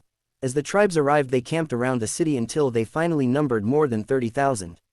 The Prophet PBUH went out with his family and friends to pilgrimage, but before setting off, he led all the Muslims in prayer. After the prayers, the Prophet PBUH got on his camel and headed towards Mecca, followed by the pilgrims, all of whom, for the first time in centuries, worshipped Allah, the one God. The Prophet PBUH and his companions were deeply moved by the sight of the huge number of Muslims accompanying them to Mecca, carrying no arms, and fearing no one. They could not help but remember their original flight from Mecca. They had been so few in number and were forced to leave in order the life of the Prophet Muhammad, peace and blessings of Allah be upon him, 79 to avoid the anger of Quraysh. Throughout the journey the Muslims repeated a prayer taught to them by the Prophet PBUH, which he in turn had received from the Archangel Gabriel. This prayer, the Talbiyah, has been part of the Hajj ritual ever since. It is in answer to the call Abraham was commanded to make when he and Ishmael finished building Thika. Labaik Allahumma labaik, labaik la sharika laka labaik in al-hamd wa al-ni'matu laka wal mulk, la sharika laka. Here I am, O Allah, at thy service. Here I am, thou art without partner, here I am. All praise and blessings are thine, and dominion. Thou art without partner. After 10 days the pilgrims marched at sunset through the same pass by which they had entered on the day of conquest of Mecca. When they reached the Kaaba, the Prophet PBUH stood before it in prayer, then all the Muslims walked around it 7 times saying their prayer aloud. Next, just as Abraham had done, they went towards the Mount of Mercy at Arafah, which the Prophet PBUH ascended on a camel. From the mountain he led the people in prayer and then spoke to them as these stood assembled on the vast plain below. What the Prophet PBUH said is known as the farewell sermon, because it was the last speech the Prophet PBUH made before he died. He said, "Surely you will meet your Lord and he will question you about your works." He asked the Muslims to take their guidance from the Quran and from his own example. This, he said, was the best way to live. He ordered them to cease living in the way they had before Islam. Revenge, one of the oldest traditions in Arabia, was ended forever, usury was prohibited, property was to be respected. Things which previously were forbidden during the 4 sacred months of the year were now forbidden at all times. He then commanded, "Know that every Muslim is a Muslim's brother," which was a completely new idea to the tribes who had so often quarreled in the past. He also said, "Allah has given everyone his due, exactly what each one deserves." After each point the Prophet PBUH asked, "Have I explained it well? Is it perfectly clear?" Everyone answered, "Yes," for these were the people who would have to pass on the Prophet's message and instructions to those who were unable to be present that day and to future generations. The Prophet PBUH said, "I have left you 2 things. If you hold on to them you will be saved. They are Allah's book and the words of your Prophet." He then asked, "Have I not conveyed the message?" The multitude shouted out, "By Allah, yes." The Prophet PBUH ended, O Allah. Bear witness to that. The life of the Prophet Muhammad, peace and blessings of Allah be upon him, 80 inches. This day those who disbelieve are in despair of ever harming your religion, so do not fear them, but fear me. This day I have perfected your religion, for you, and I have completed my favor unto you, and have chosen for you as a religion al-Islam. Quran 5.3 Many Muslims started to shed tears, knowing that if the Prophet PBUH had completed his message, his life must be near its end. After spending the rest of the day of Arafah in prayer and contemplation, the Muslims began to complete the pilgrimage by returning to Mecca with the Talbiyah prayer still on their lips. The first night of the return journey was spent at Muzdalifah.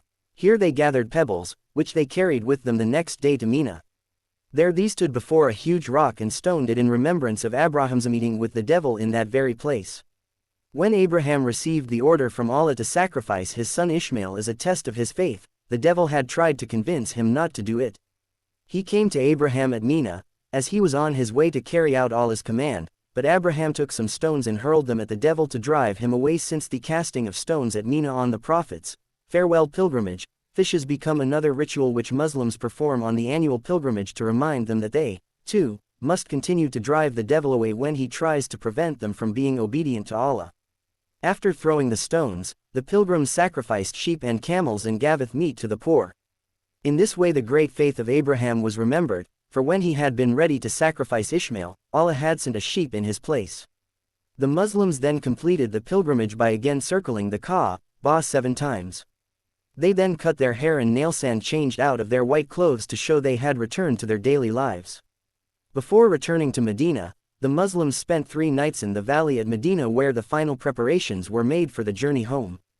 As for the Prophet PBUH, he made one final visit before leaving Mecca. This was to the grave of his devoted wife, Khadijah, who had been the first person to believe in Allah's revelation through him. The Prophet PBUH knew that this would be the last time he would see the grave, or Mecca, because during the pilgrimage he had received the chapter of the Quran called Help, from which he knew that his death was not far away. The life of the Prophet Muhammad, peace and blessings of Allah be upon him, 81 In the name of Allah, the Beneficent, the Merciful, when Allah's help and triumph comes and thou seest mankind entering the religion of Allah in troops, then him the praises of thy Lord, and seek forgiveness of him.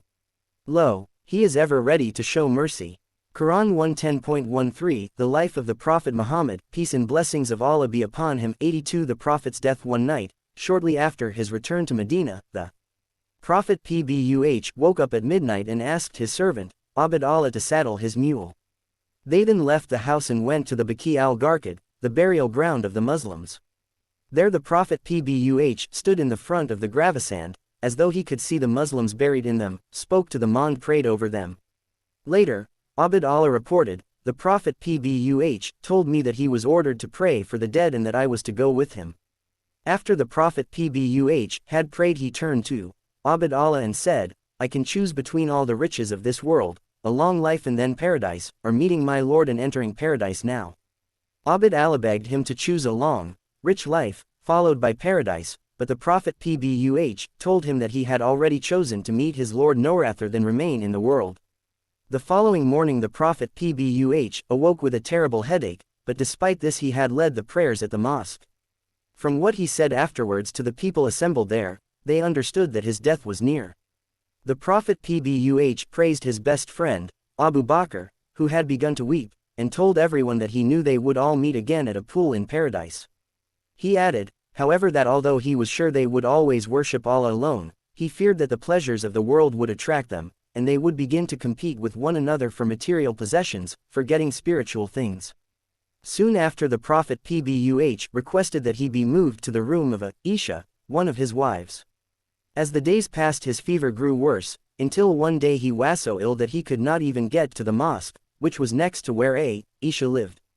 The Prophet PBUH told Aisha to tell the Muslims to let Abu Bakr, her father, lead the prayer, which made them very sad, for this was the first time anyone had taken the Prophet's place. Later, on the 12th day of Rabi al-Awwal, in the 11th year of Islam, June 8632 AD, the Prophet PBUH heard the voices of the people in prayer. With great effort he got up and looked from his door at all the Muslims who were assembled in rows behind Abu Bakr. He smiled with great satisfaction. Abu Bakr saw him and stepped back to give the Prophet PBUH his place. The Muslims were happy, thinking he was going to pray with them as before, but the Prophet Muhammad PBUH, who looked radiantly beautiful that day, signaled to them to continue on their own. He prayed in a sitting position at the right of Abu Bakr, after which he went back inside and lay his head on Aisha's lap. He was in such pain that his daughter Fatima cried out in pity. Then the Prophet PBUH said, "The life of the Prophet Muhammad, peace and blessings of Allah be upon him, 83 feet. There is no pain for your father after this day. Truly, death has appeared to me. We must all suffer it till the day of judgment." As he lay there, Aisha remembered that he had once said, "Allah never takes a prophet to himself without giving him the choice."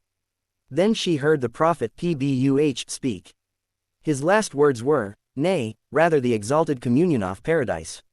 Aisha then said to herself, "So, by Allah, he is not choosing us." When the people in the mosque heard that the Prophet PBUH was dead, they were filled with grief. Umar could not, and would not, believe it, and exclaimed that it was not true. Abu Bakr then went out and spoke gently to the people, saying, "All praise belongs to Allah. 0 people, whoever worshipped Muhammad, Muhammad is dead, but for him who worships Allah, Allah is living and never dies." He then recited this verse from the Quran which had been revealed after the Battle of Uhud. "In the name of Allah, the Beneficent, the Merciful, Muhammad is but a messenger, messengers, the like of whom have passed away before him. Will it be that, when he dies or is slain, you will turn back on your heels? He who turns back does no hurt to Allah, and Allah will reward the thankful.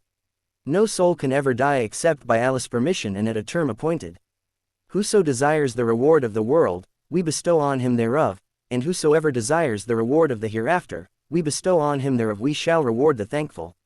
Quran 3.144-145. After this the people pledged their loyalty to Abu Bakr, whom the Prophet PBUH had chosen to lead the prayer. Abu Bakr accepted and concluded what he had to say with these words, "Obey me so long as I obey Allah and His Messenger. But if I disobey Allah and His Messenger, you owe me no obedience. Arise for your prayer, Allah have mercy upon you." The people rose and asked him, "Where will the Prophet PBUH be buried?" Abu Bakr remembered that the Prophet PBUH had said, "No prophet dies who is not buried on the spot where he died." And so the Prophet PBUH was buried in a grave dug in the floor of Aisha's room, in the house next to the mosque. The spot became known as the Haram al-Nabawi, and Muslims from all over the world go there to pray and to give their blessings and greetings of peace the Prophet Muhammad PBUH. And lo, thine verily will be a reward unfailing. And lo, thou art of a tremendous nature. Quran 67, 3-4.